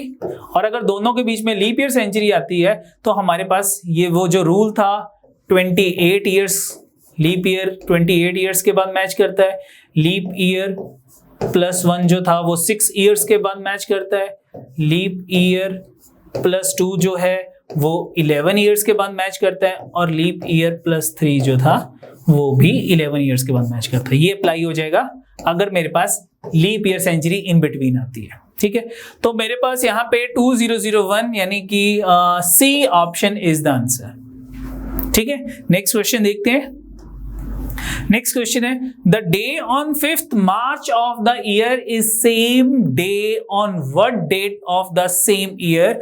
तो मुझे ऑप्शन दी कि 5th March जो है और 5th अगस्त जो है, क्या ये दोनों सेम डे, इन दोनों डेट्स के ऊपर सेम डे था? 5th March and 5th August, 5th March and 5th October, 5th March and 5th November, 5th March and 5th दिसंबर। यानी कि ऐसा ईयर का कौन सा मंथ था जिसकी 5th को सेम डे होगा जो कि 5th मार्च को था? यानी कि 5th मार्च और सेम ईयर की ऐसी कौन सी 5th डेट थी जिसमें मेरे पास सेम डे होगा? तो इसके लिए अगेन मैं फिर से वही चीज बोल रहा हूं कि मेरे पास कैलेंडर्स के टॉपिक में दो ही चीजें इंपॉर्टेंट है, या तो 29 फरवरी या ऑड डेज। तो इसमें हम क्या करेंगे? ऑड डेज कैलकुलेट कर लेते हैं। कैसे करते हैं ऑड डेज कैलकुलेट? अगर दो मंथ्स की फर्स्ट मैच कर जाए कि दोनों फर्स्ट को जो है सेम डे है, तो सेकंड और सेकंड को भी सेम डे होगा, थर्ड एंड थर्ड को भी सेम डे होगा, फोर्थ एंड फोर्थ को भी सेम डे होगा, और फिफ्थ एंड फिफ्थ को भी सेम डे होगा। तो हम चेक करते हैं कि 1 मार्च एंड 1 अप्रैल, क्या इन दोनों में सेम डे, दोनों डेट्स पे सेम डे होगा? नो। क्यों? क्योंकि मार्च में 31 डेज होते हैं और उसको डिवाइडेड बाय अगर मैं 7 करता हूं तो 3 और डेज, यानी कि 1 मार्च और 1 अप्रैल दोनों डेट्स में 3 डेज का गैप होगा। और वो 3 डेज का गैप कहां से आया? क्योंकि मार्च में 3 और डेज थे। ठीक है, तो अगर 1 मार्च को मंडे था तो 1 अप्रैल को कौन सा डे होगा? तो मंडे के बाद ट्यूसडे, वेडनेसडे, थर्सडे। तो 1 मार्च अगर मंडे है तो 1 अप्रैल मेरे पास जो होगा वो थर्सडे होगा। ठीक है, 3 दिन का गैप होगा। तो यानी कि मार्च और अप्रैल जो है वो सेम मैच नहीं कर रहे। मेरे पास मार्च में 3 और डेज आ गए थे, तो इन 3 और डेज की वजह से 1 मार्च एंड 1 अप्रैल मैच नहीं किए। अब अप्रैल में कितने और डेज होते हैं? अप्रैल में 2 और डेज होते हैं। अप्रैल 30 मंथ्स का होता है, 30 डेज का होता है, तो 30 डेज यानी कि 2 और डेज। तो दोनों का टोटल कितना हो गया? और डेज का 5 हो गया। तो इट मीन 1 मार्च एंड 1 मई दोनों डेट्स के बीच में 5 डेज का गैप होगा, दैट इज 3 + 2। जब ये गैप मेरे पास 7 या 7 का मल्टीपल बन जाएगा, उससे नेक्स्ट मंथ जो है वो सेम हो जाएगा, जैसे कि हम कैलेंडर के केस में कर रहे हैं, फुल कैलेंडर के केस में कर रहे थे। ठीक है, तो मई में कितने और डेज हैं? 3। टोटल कितना हो गया? 3 + 2 5 + 3 8 हो गया। 7 का मल्टीपल नहीं हुआ, तो जून जो है और मार्च ये भी सेम मैच नहीं करेंगे। उसके बाद जून में कितने ऑड डेज हैं, जून में हमारे पास 2 ऑड डेज हैं एंड टोटल मेरे पास जो है वो 10 बन गया। तो जुलाई भी मैच नहीं किया, जुलाई में हमारे पास कितने ऑड डेज हैं 3, तो मेरे पास जो टोटल है वो कितना हो गया, मेरे पास पहले टोटल जो था वो कितना था 10 था, अब टोटल 13 हो गया। 3 + 2 5 + 3 8 + 2 10 + 3 13, मेरे पास टोटल 13 है। That is not the multiple of 7, ये 7 का मल्टीपल नहीं है। तो इट मीन अगस्त भी मैच नहीं करेगा मार्च के साथ। अगस्त में मेरे पास 3 ऑड डेज हैं, तो 13 + 3 कितना हो गया 16, that is again not the multiple of 7। तो सितंबर जो है वो भी मैच नहीं करेगा। सितंबर में हमारे पास कितने ऑड डेज हैं, हमारे पास 2 ऑड डेज हैं, टोटल मेरे पास 18 आ गया। तो 18 अगेन नॉट मल्टीपल ऑफ 7। अक्टूबर भी मैच नहीं करेगा। अक्टूबर में कितने ऑड डेज हैं 3, तो 18 + 3 21, मल्टीपल ऑफ 7। यहां तक मेरे पास 1 मार्च और 1 अक्टूबर इनके बीच में जो नंबर ऑफ डेज हैं ऑड डेज हैं वो 21 आ गए। दैट इज एग्जैक्टली 3 वीक्स आ गए, 3 वीक्स। तो इट मीन अक्टूबर के बाद नेक्स्ट मंथ कौन सा आता है, नवंबर। यानी कि हमारे पास जो मैचिंग मंथ्स हैं जिनकी डेट्स और डेज सेम चलते हैं वो कौन से होंगे, मार्च एंड नवंबर होंगे। तो माय आंसर इज 5 नवंबर। ठीक है, 1 मार्च और 1 नवंबर सेम, 2 मार्च 2 नवंबर सेम डे होगा, 5 मार्च एंड 5 नवंबर भी सेम डे होगा दोनों डेट्स के ऊपर। तो आंसर इज नवंबर। लेकिन अगर एग्जामिनर ने यहां पे 31 मार्च दिया होता तो मैं ये नहीं कहूंगा कि 31 मार्च है तो 31 नवंबर, नो। क्यों, क्योंकि हमारे पास नवंबर में 31 डेज नहीं होते, तो 31 मार्च 31 नवंबर के साथ मैच नहीं करेगा। ठीक है, अच्छा इस केस में कई बार मुझको ये भी गिवन होता है, ऐसा एक और सेम क्वेश्चन में बात करता हूं कि मेरे पास जो है वो नॉन लीप ईयर है।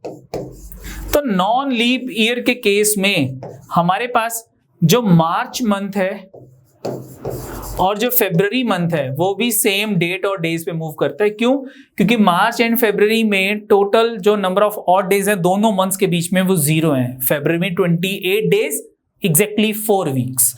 तो मार्च एंड फरवरी दोनों सेम डेट और डेज पे मूव करता है कि 1 फरवरी 1 मार्च, 2 फरवरी 2 मार्च, 3 फरवरी 3 मार्च, 15 फरवरी 15 मार्च, 28 फरवरी 28 मार्च। लेकिन कौन से केस में, नॉन लीप ईयर के केस में only.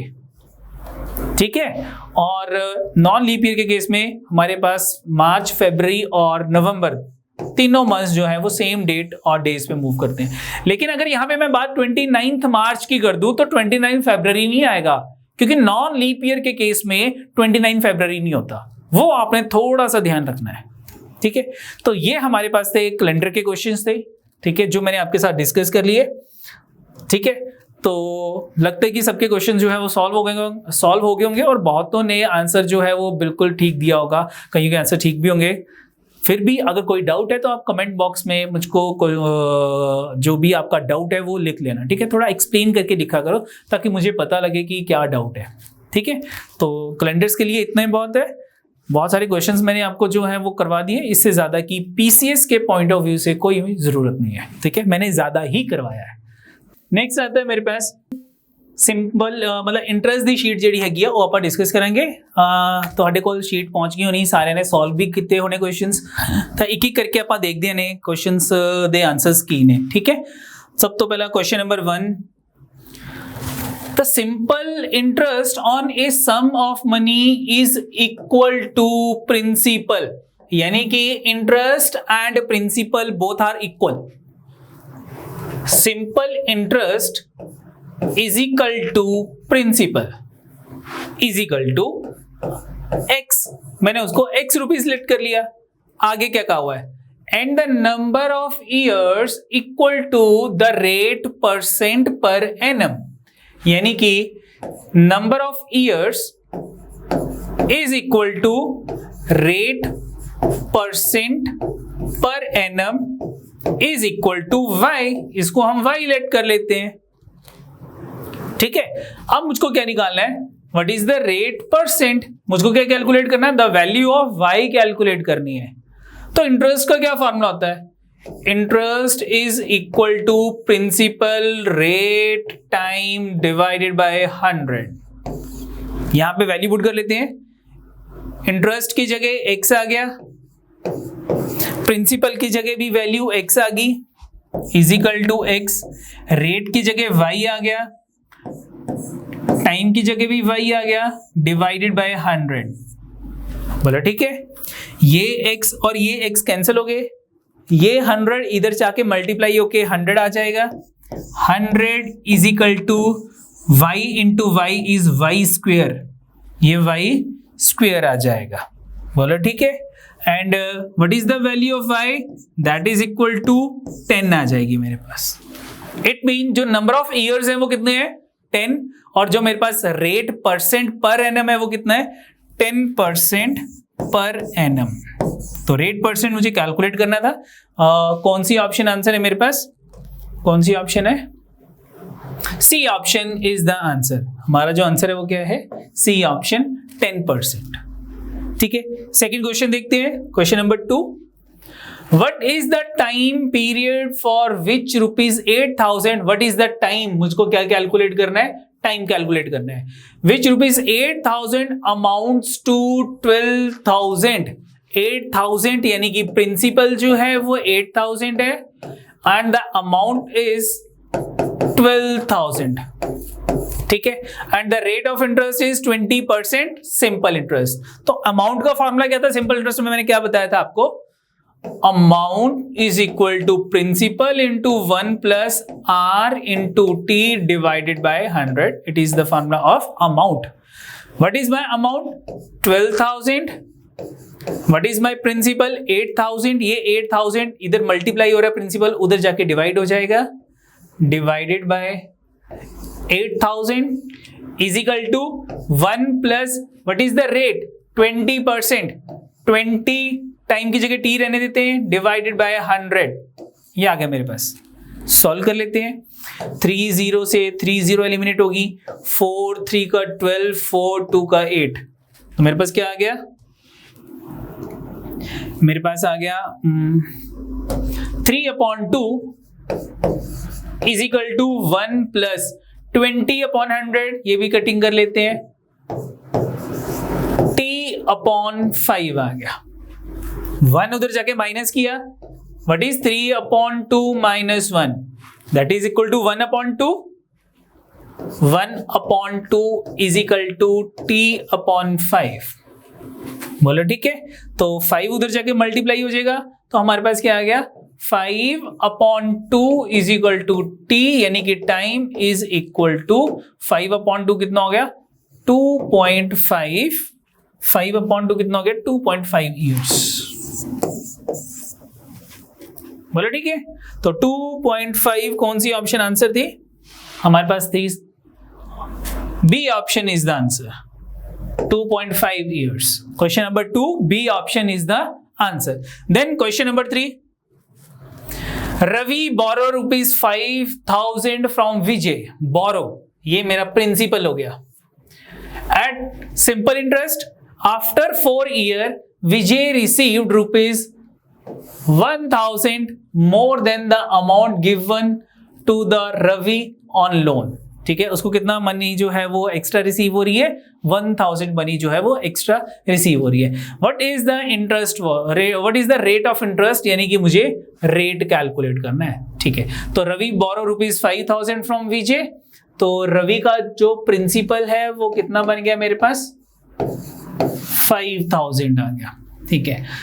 Vijay at simple interest after 4 year, मेरे पास टाइम कितना आ गया, 4 years मेरे पास टाइम आ गया। Vijay receive ₹1,000 more than the amount given to Ravi, तो इंटरेस्ट कितना हो गया मेरे पास, ₹1,000 मेरे पास इंटरेस्ट आ गया, यानी कि जितना पैसा उसने दिया था 5,000, 1,000 एक्स्ट्रा मनी रिसीव हुई उसे एज ए अमाउंट, यानी कि एज ए अमाउंट उसे कितना मनी रिसीव हुई होगी विजय को, दैट इज 6000। तो what is the interest, 1000 interest हो गया। मुझे क्या कैलकुलेट करना है, रेट। तो रेट के लिए मैंने क्या कहा था आपको, rate is equal to interest into 100 divided by principal into time. तो इंटरेस्ट कितना था, 1000 into 100, what is the principal value, 5000, and what is the time, 4 years। Time is 4 years। तो 30 से 30 एलिमिनेट होगी, 5 20 का, 4 5 का, the rate of interest is 5%। हमारा जो रेट ऑफ इंटरेस्ट आ गया कितना आ गया, 5%। कौन सी ऑप्शन आंसर थी, A option is the answer. ठीक है, नेक्स्ट क्वेश्चन देखते हैं। सिंपल क्वेश्चन था ये, सिंपल हमने फॉर्मूला में वैल्यू पुट की, कैलकुलेशन की और आंसर आ गया। नेक्स्ट क्वेश्चन है question number 4। If the simple interest on rupees 1500, तो मेरे पास जो प्रिंसिपल वैल्यू थी वो 1500 आ गई, इंक्रीजेस बाय ₹30, यानी कि सिंपल इंटरेस्ट जो है वो इंक्रीज कर रहा है, एक्चुअल वैल्यू से इंक्रीज कर रहा है ₹30। जो एक्चुअल इंटरेस्ट था, जो भी हो XYZ 1 2 3 जितना भी सिंपल इंटरेस्ट था, उसमें अब ₹30 इंक्रीज हो गए। When the time increases by 8 years, जब हमने टाइम जो था वो 8 years इंक्रीज कर दिया, यानी कि अगर पहले मेरे पास टाइम जो था वो 5 years था, तो अब हमारे पास टाइम जो है वो 13 years हो गया, मैंने 8 years इंक्रीज कर दिए। फिर से क्वेश्चन रीड कर लो, when the time increases by 8 years, अगर मैं टाइम जो है एक्चुअल टाइम से 8 years इंक्रीज कर देता हूं, तो मेरा जो इंटरेस्ट है वो एक्चुअल इंटरेस्ट थे ₹30 इंक्रीज हो जाएंगे। तो यानी कि ये जो ₹30 एक्स्ट्रा है वो इन 8 years में आ रही है मेरे पास। ठीक है, तो हमारे पास क्या होगा, व्हाट इज द, क्या कैलकुलेट करना है, what is the rate % per annum. क्या होगा रेट % पर एनम, तो मेरे पास क्या आ जाएगा, यहाँ पे प्रिंसिपल है, इंटरेस्ट है, टाइम है, रेट कैलकुलेट कर लो। Rate is equal to interest into 100 divided by principal into time. बोलो ठीक है, ये जो ₹30 है, ये जो इंक्रीज टाइम है उसका इंटरेस्ट है, 8 सालों का इंटरेस्ट 30 है। तो what is the rate, rate is equal to 30 into 100 divided by principal कितना है 1500 इंटू टाइम कितना है 8 years। और 0 से 0 एलिमिनेट 15, 2 का 2 एंड 8 की कटिंग की 4, यानी कि रेट इज इक्वल टू 1/4। 1/4 कितना होता है 0.25%। तो रेट ऑफ इंटरेस्ट कितना है मेरे पास 0.25%। कौन सी ऑप्शन आंसर है, B option is the answer. बोलो ठीक है, नेक्स्ट क्वेश्चन देखते हैं। नेक्स्ट क्वेश्चन है, a sum was put at simple interest at a certain rate. At simple interest, ठीक है, ए सम, मुझे सम नहीं मालूम कितना है, यानी कि प्रिंसिपल नहीं पता कितना है। एट सर्टेन रेट, मुझे रेट भी मालूम नहीं है कि रेट कितना है। फॉर 2 years, मुझे टाइम गिवन था 2 years। Had it been put for 4% higher rate, यानी कि रेट जो है वो 4% हायर हो गया। एक्चुअल रेट से, जो एक्चुअल रेट था उसमें 4% इंक्रीज कर दिया, higher rate. It would have fetch ₹112 more, यानी कि इंटरेस्ट जो था वो 112 मोर है, ज्यादा। मैंने इंटरेस्ट इंक्रीज किया तो मेरा मतलब मैंने रेट इंक्रीज किया तो मेरी इंटरेस्ट की वैल्यू भी इंक्रीज होगी 112 मोर इंक्रीज करके। ठीक है, मुझे क्या कैलकुलेट करना है, व्हाट इज द सम, मुझे प्रिंसिपल वैल्यू कैलकुलेट करनी है। तो मैंने सेम क्वेश्चन जो था वो आपको क्लास में करवाया था, जो हमने पहले डिस्कशन किया था इंटरेस्ट, तो उसमें हमने क्या किया था कि जो इंक्रीज रेट है हमने वही कंसीडर करना है एज ए रेट, जो इंक्रीज इंटरेस्ट है वो भी हमने एज ए रेट ही, इंटरेस्ट ही कंसीडर करना है। मैं एक्स लेके सॉल्व नहीं करूंगा। तो इंटरेस्ट मुझे क्या कैलकुलेट करना है, प्रिंसिपल। तो what is the principal, interest into 100 divided by rate into time. Increase interest कितना था 112, इंक्रीज इंटरेस्ट कितना है 112 into 100 divided by increase rate कितना था 4% एंड टाइम कितना है 2 years। ठीक है, कटिंग कर लेते हैं, कितना हो गया 4 2 का 8, 4 8 का 32, 2 1 का 2 4 का into 100 is principal is equal to ₹1400। कौन सी ऑप्शन आंसर है, कौन सी ऑप्शन आंसर है, ये B option is the answer. ठीक है, गुड। नेक्स्ट देखते हैं question number 6। A certain sum invested on certain time, it amounts to ₹400 at 10% per annum. Amounts to 400. Amounts to 400. ठीक है, and at 10% per annum. Rate is 10%. ठीक है, but when invested at 4% per annum, लेकिन जब मैं इसको 4% per annum पे invest करूंगा, इट अमाउंट्स टू ₹200। तो मेरा जो अमाउंट है वो कितना होगा, ₹200 होगा।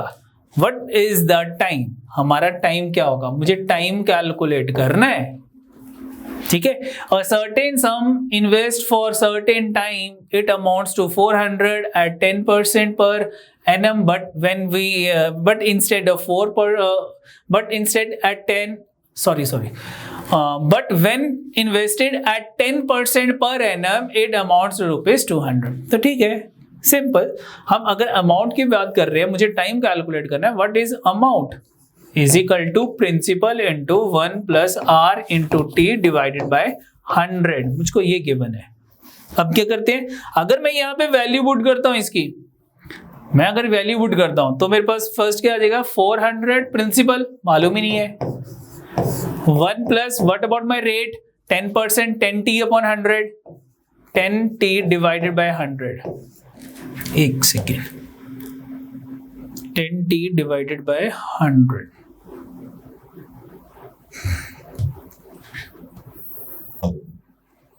तो मेरे पास क्या आ गया, अगर मैं कहता हूं 100p into 1 plus 10t divided by 100, ये आ गया मेरे पास फर्स्ट। सेकंड केस में क्या था, मेरे पास अमाउंट 200 है, 200 is equal to principal 1 plus, now rate of interest is 4t, this one. अगर मैं दोनों को डिवाइड कर लूं आपस में, लेफ्ट हैंड साइड को लेफ्ट हैंड साइड से डिवाइड कर दो, राइट हैंड साइड को राइट हैंड से डिवाइड कर दो, तो p से p कैंसिल हो जाएगा, 200 2 का 400 हो गया। क्रॉस मल्टीप्लाई अगर मैं इसको करता हूं तो मेरे पास क्या आ जाएगा, मेरे पास आ जाएगा 2 को इधर मल्टीप्लाई किया, 2 into 1 is 2 plus 4 into 2 is 8, t upon 100 is equal to 1 plus 10t divided by 100। ये 1 इधर चला जाएगा, ये 8t इधर चला गया, तो 2 minus 1 is 1 is equal to 10t divided by 100 minus 8t divided by 100। कितना हो जाएगा, 10 में से 8 माइनस किए, कितना आ गया मेरे पास, 2t डिवाइडेड बाय 100। कटिंग करता हूं तो मेरे पास कितना आ गया, 50 आ गया। तो 1 is equal to t upon 50 and t is equal to 50, यानी कि 50 ईयर्स।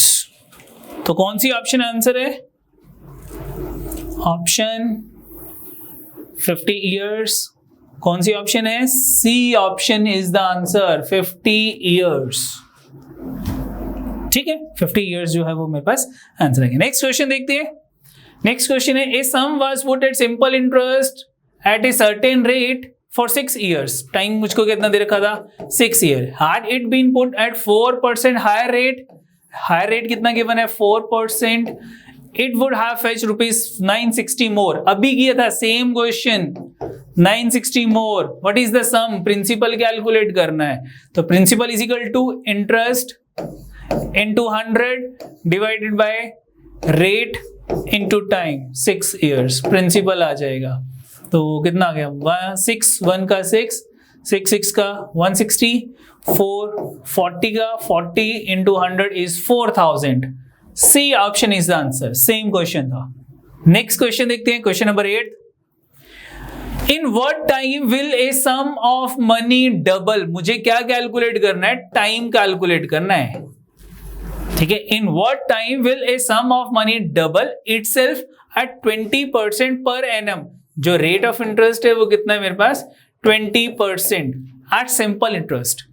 ठीक है, तो कैसे करना है देखते हैं। तो हमारे पास क्या था कि इसमें कि जो मनी है वो डबल हो रही है, a sum of money double itself, यानी कि अगर मेरे पास जो प्रिंसिपल है वो 100 है तो मनी डबल का क्या मतलब है कि अमाउंट जो है वो 200 हो गया, मनी डबल होगी। जो 100 रुपीज थे वो 200 रुपीज बन गए, जो 1 रुपीज था वो 2 रुपीज बन गया, जो 1000 रुपीज थे वो 2000 बन गया। जो मर्जी लेट कर लो, ये आपके ऊपर डिपेंड करता है। ठीक है, अगर मेरे पास प्रिंसिपल 100 था, अमाउंट 200 हो गया, तो what about my interest? Interest is amount minus principal, तो that is equal to 100 rupees. ये मैंने लेट किया, ये मैंने लेट किया और मैंने इंटरेस्ट कैलकुलेट कर लिया। तो इट मीन मुझको क्या कैलकुलेट करना था? टाइम। तो what is time? Interest into 100 divided by principal into rate. तो what is the interest? 100 rupees. What is the into 100? What is principal? That is also 100. And what about rate? That is 20%. 20 आ गया, 100 से 100 cancel हो गया, 25 का 100, तो मेरे पास आ गया 5 years। B option is the answer, 5 years। तो 5 years में मनी जो है वो डबल हो जाएगी। ठीक है, नेक्स्ट आता है मेरे पास question number 9th। A certain sum of money amounts to rupees 1125 in 5 years. ठीक है, and 1200 in 8 years. What is the principal? Same question मैंने आपको क्लास में करवाया था। अगर मैं कहता हूं let the interest of 1 year is x rupees, कि 1 साल का इंटरेस्ट जो है वो x है, तो मेरे पास जो है वो 5 ईयर का इंटरेस्ट कितना हो जाएगा? तो 5 इयर्स का जो इंटरेस्ट होगा वो 5x हो जाएगा। क्यों? एवरी ईयर इंटरेस्ट सेम होता है, सिंपल इंटरेस्ट।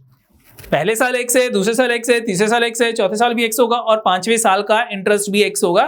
तो 5 इयर्स का कंबाइंड इंटरेस्ट कितना हो जाएगा मेरे पास? 5x हो जाएगा। तो what is the amount? Principal plus 5 year का interest is equal to 1125 rupees. Amount principal plus interest. Second case में भी प्रिंसिपल प्लस 8 ईयर का interest is equal to 1200 rupees. Now we have 2 equations और इनको मैं साइमल्टेनियस सॉल्व करके p की value calculate कर लूंगा। कैसे करते हैं? दोनों को माइनस कर लेते हैं, माइनस माइनस माइनस, तो हमारे पास p और p कैंसिल हो गए। 5 minus 8x is minus 3x and यहां माइनस करते हैं। 1200 में से 1250 को माइनस किया, माइनस 75 आ गया, माइनस एंड माइनस कैंसिल हो गया, x की वैल्यू मेरे पास 25 आ गई, यानी कि 1 साल का इंटरेस्ट 25 हो गया। What is the interest of 5 years? 5 years का इंटरेस्ट कितना हो जाएगा?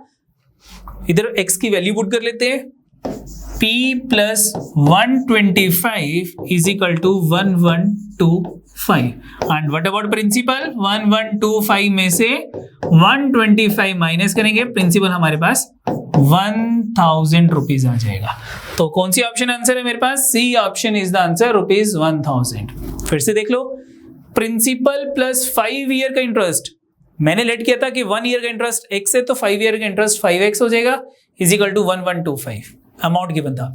8 ईयर का इंटरेस्ट 8x हो जाएगा, तो principal plus 8x is equal to 1200। दोनों को मैंने साइमल्टेनियस सॉल्व करके the value of principal calculate कर ली। ठीक है, नेक्स्ट देखते हैं। नेक्स्ट क्वेश्चन है हमारे पास question number 10। A sum of money amounts to rupees 6690, amount given है after 3 years and rupees 11035 after 6 year on compound interest, यानी कि मुझे क्या गिवन था? अब कंपाउंड इंटरेस्ट गिवन है और मुझे क्या कैलकुलेट करना है? सम, यानी कि प्रिंसिपल कैलकुलेट करना है। तो amount is equal to principal into 1 plus R divided by 100 raise to power T. यही फॉर्मूला लिखवाया था मैंने। और उसके बाद मैंने आपको क्या कहा था कि यहाँ पे मुझे रेट ऑफ इंटरेस्ट तो गिवन ही नहीं है दोनों में, तो मैं अमाउंट की वैल्यू पुट करता हूं, that is 6690, principal as it is 1 plus R upon 100, rate मालूम नहीं है कितना है, और टाइम कितना गिवन था फर्स्ट केस में? 3 इयर्स। सेकेंड केस की बात करते हैं। सेकंड केस में मुझको अमाउंट कितना गिवन था 10035 is equal to principal into 1 plus R divided by 100 raise to power 6। बोलो ठीक है।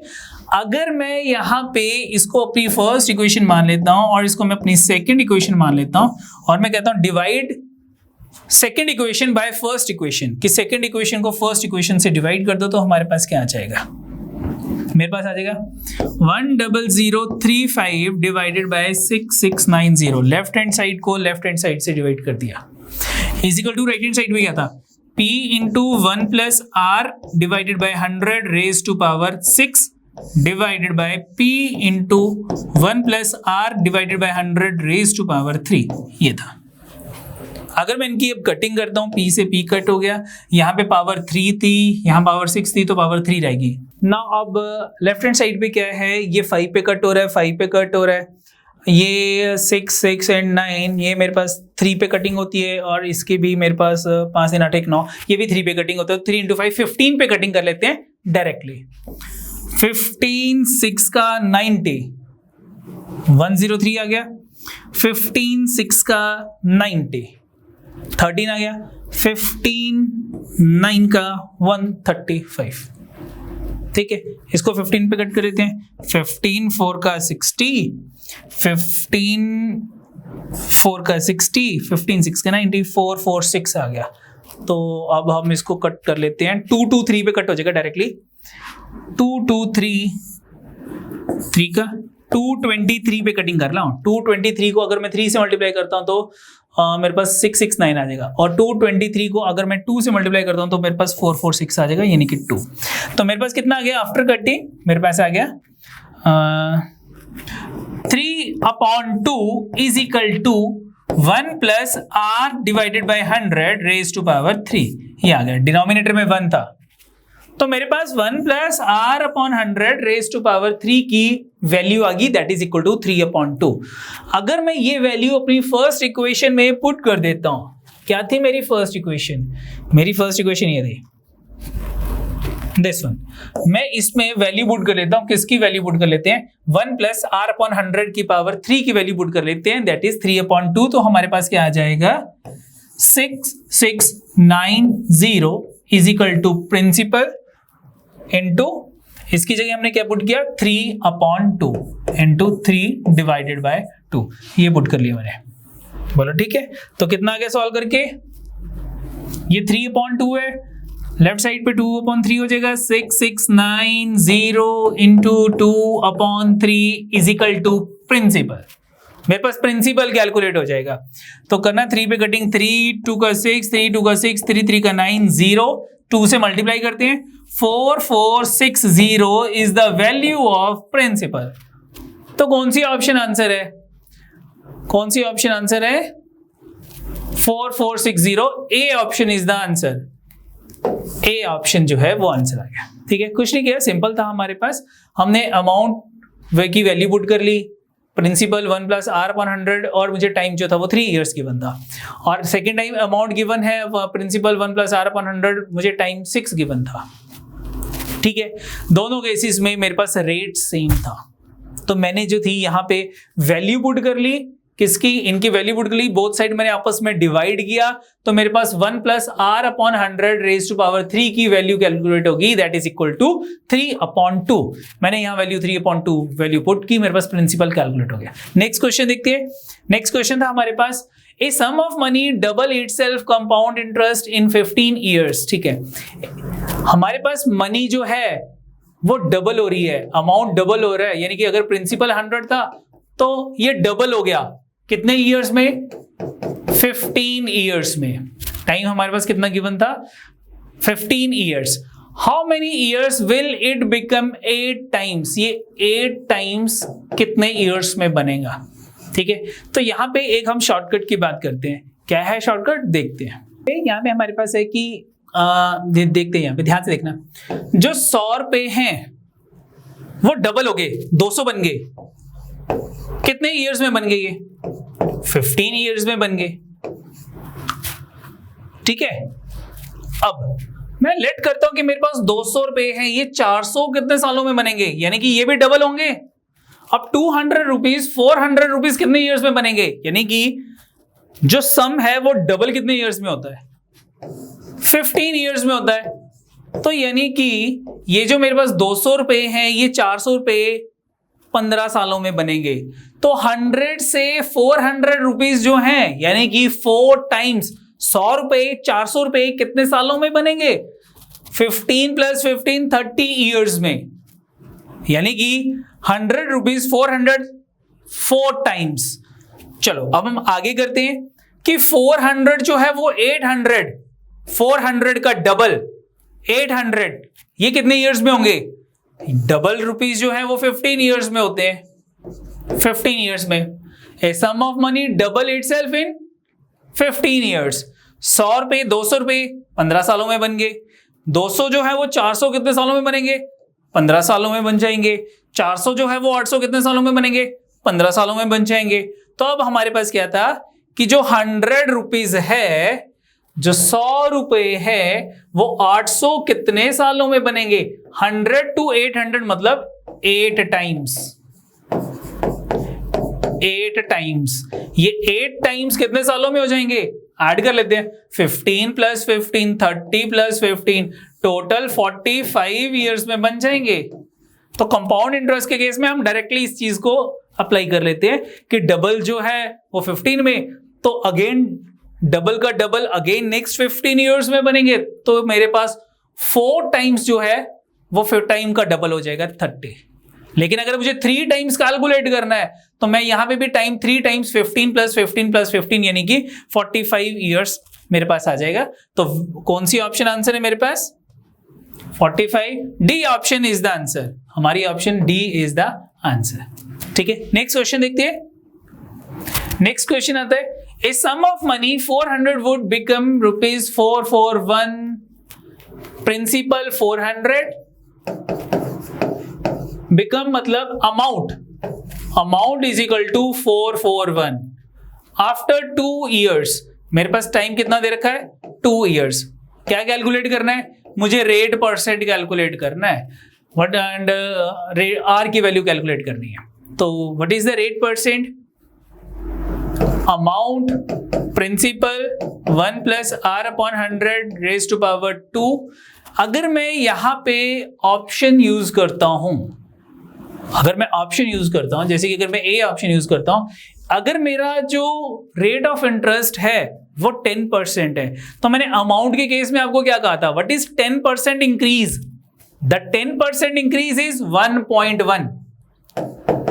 अगर मैं ये अप्लाई करता हूं कि प्रिंसिपल को 1.1 इंटू 1.1 से मल्टीप्लाई करता हूं 2 टाइम्स, क्यों, क्योंकि मेरे पास टाइम 2 ईयर्स दे रखा था। अगर ये वैल्यू मेरे पास अमाउंट, यानी कि अमाउंट कितना था 441 के इक्वल आ जाए, 441, तो this option is the correct option, otherwise change the option. तो मेरे पास क्या था, अमाउंट इज इक्वल टू 441 और प्रिंसिपल कितना था 400 इंटू 11 कितना, 1.21, 11 इंटू 11 कितना हो गया, 1.21 आ गया। ठीक है, तो पॉइंट हटाता हूं मैं, अपॉन में 100 आ गया, 0 से 0 कैंसिल होगी, मल्टीप्लाई करता हूं, देखो मेरे पास बनता है, नहीं आ रहा, तो it mean this is not my answer. ठीक है, तो इसमें मेरे पास आंसर नहीं आ रहा, क्योंकि अगर मैं 4 को 1.21 से मल्टीप्लाई कर 121 से मल्टीप्लाई करता हूं, मेरे पास आता है 484, मेरे पास 484 आता है, that is not equal to 441। Change the option, B option let कर लेते हैं कि B option is my answer, 5%, 1.05।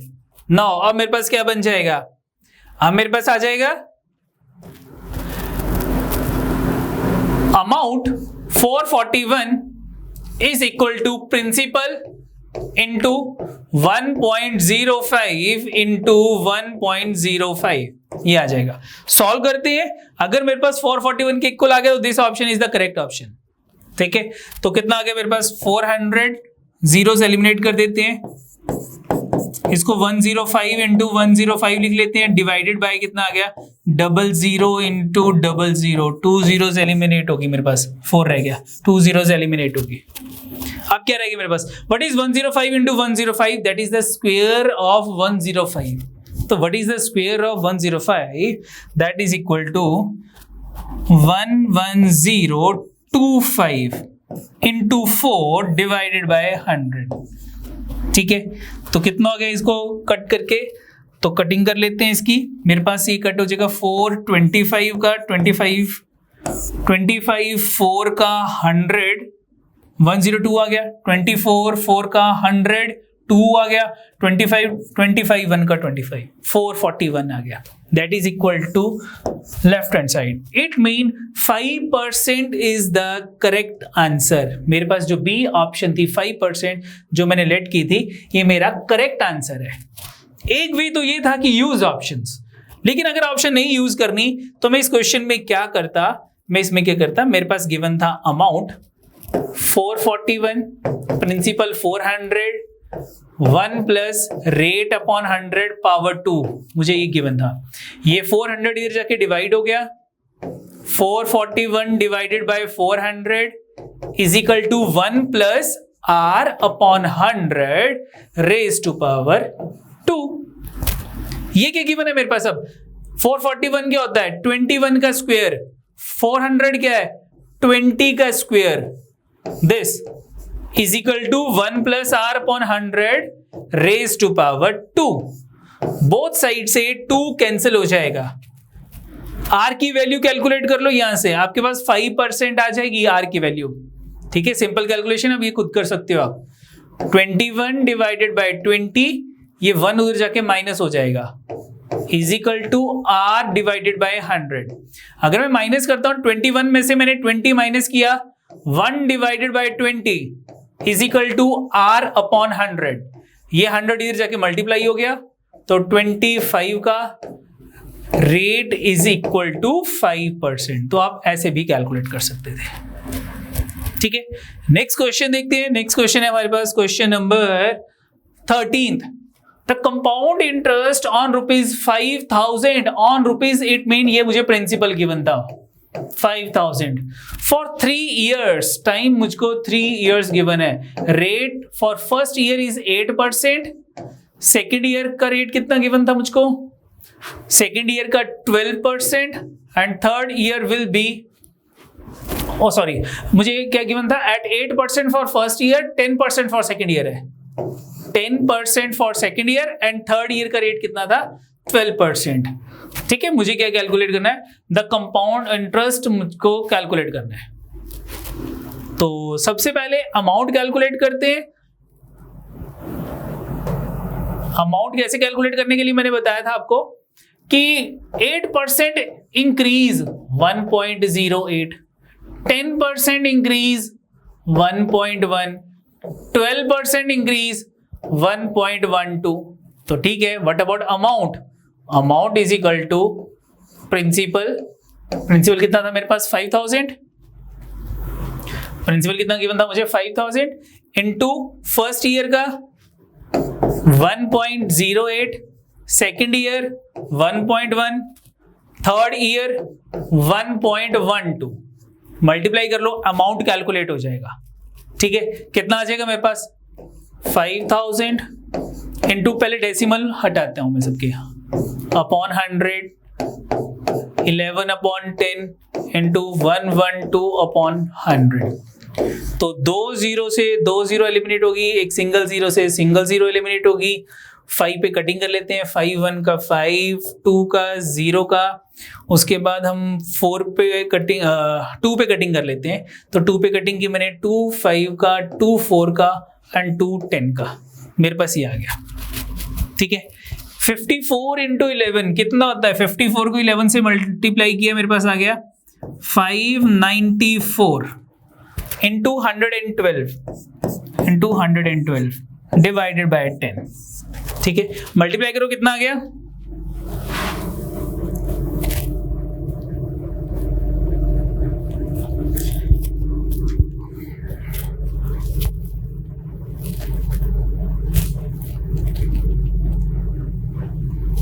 एक सेकेंड, मैं ऑप्शन चेक करता हूं। अगर मैं कहता हूं कि मैं ऑप्शन चेक करता हूं, देखो बेटा मैं मल्टीप्लाई नहीं करूंगा। मेरे पास क्वेश्चन क्या था? मेरे पास क्वेश्चन था, ये क्वेश्चन था जैसे कि मेरे पास आ गया 5594 इंटू 112। तो अगर मैं पॉइंट लगाता हूं तो ये आ गया into 112। This is my amount, ये मेरा अमाउंट आ गया। अब कंपाउंड इंटरेस्ट क्या होता है, मैंने क्या कहा था, कंपाउंड इंटरेस्ट कैसे कैलकुलेट करना है। Compound interest is equal to amount में से प्रिंसिपल को माइनस कर लो तो कंपाउंड इंटरेस्ट आ जाता है।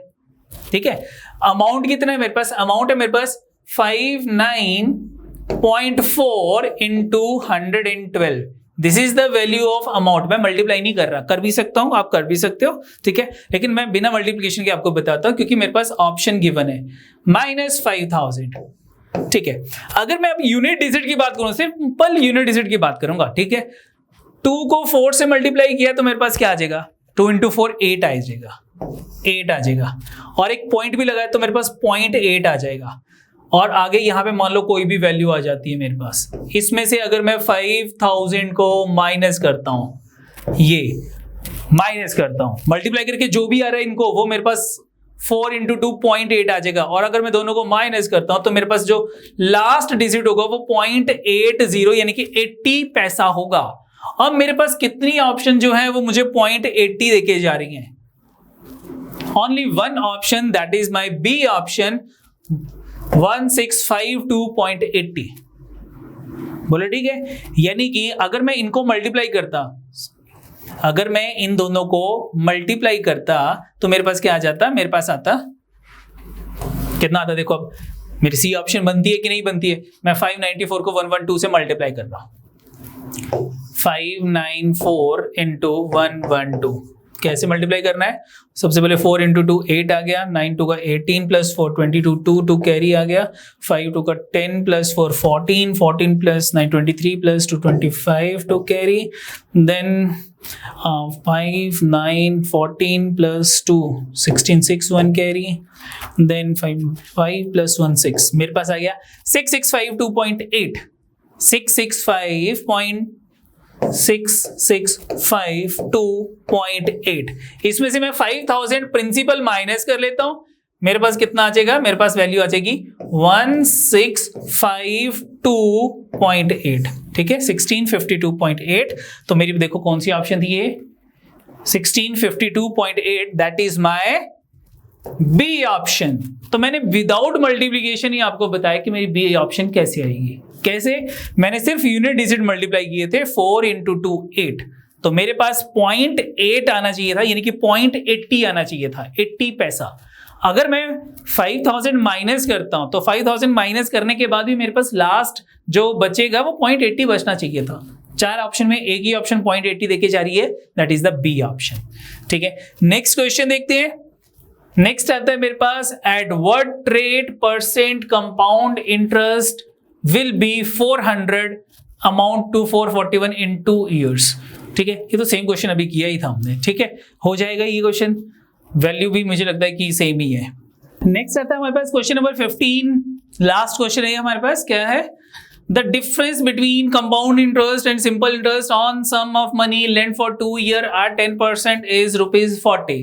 Compound interest, principal 1 + r/100 raised to power t minus p, this is compound interest, minus simple interest PRT/100। मुझे दोनों का डिफरेंस गिवन है 40 रुपीज का, 40 रुपीज का गिवन है।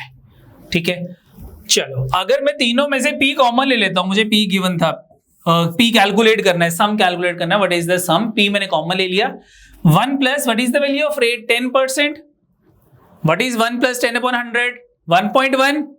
व्हाट अबाउट टाइम, मुझे टाइम कितना गिवन था इसमें, time is equal to 2 years, तो 1.1 की वैल्यू 2 - 1, 10/100 1/10, तो मेरे पास 1.1 आ गया, जो मैंने बताया था 10% इंक्रीज। यहां पे मेरे पास पीक चला गया, मेरे पास क्या रह गया, रेट कितना था मेरे पास 10, टाइम कितना गिवन है 2/100, दिस इज, तो कितनी होगी ये वैल्यू मेरे पास, ये वैल्यू आ गई मेरे पास, दिस इज इक्वल टू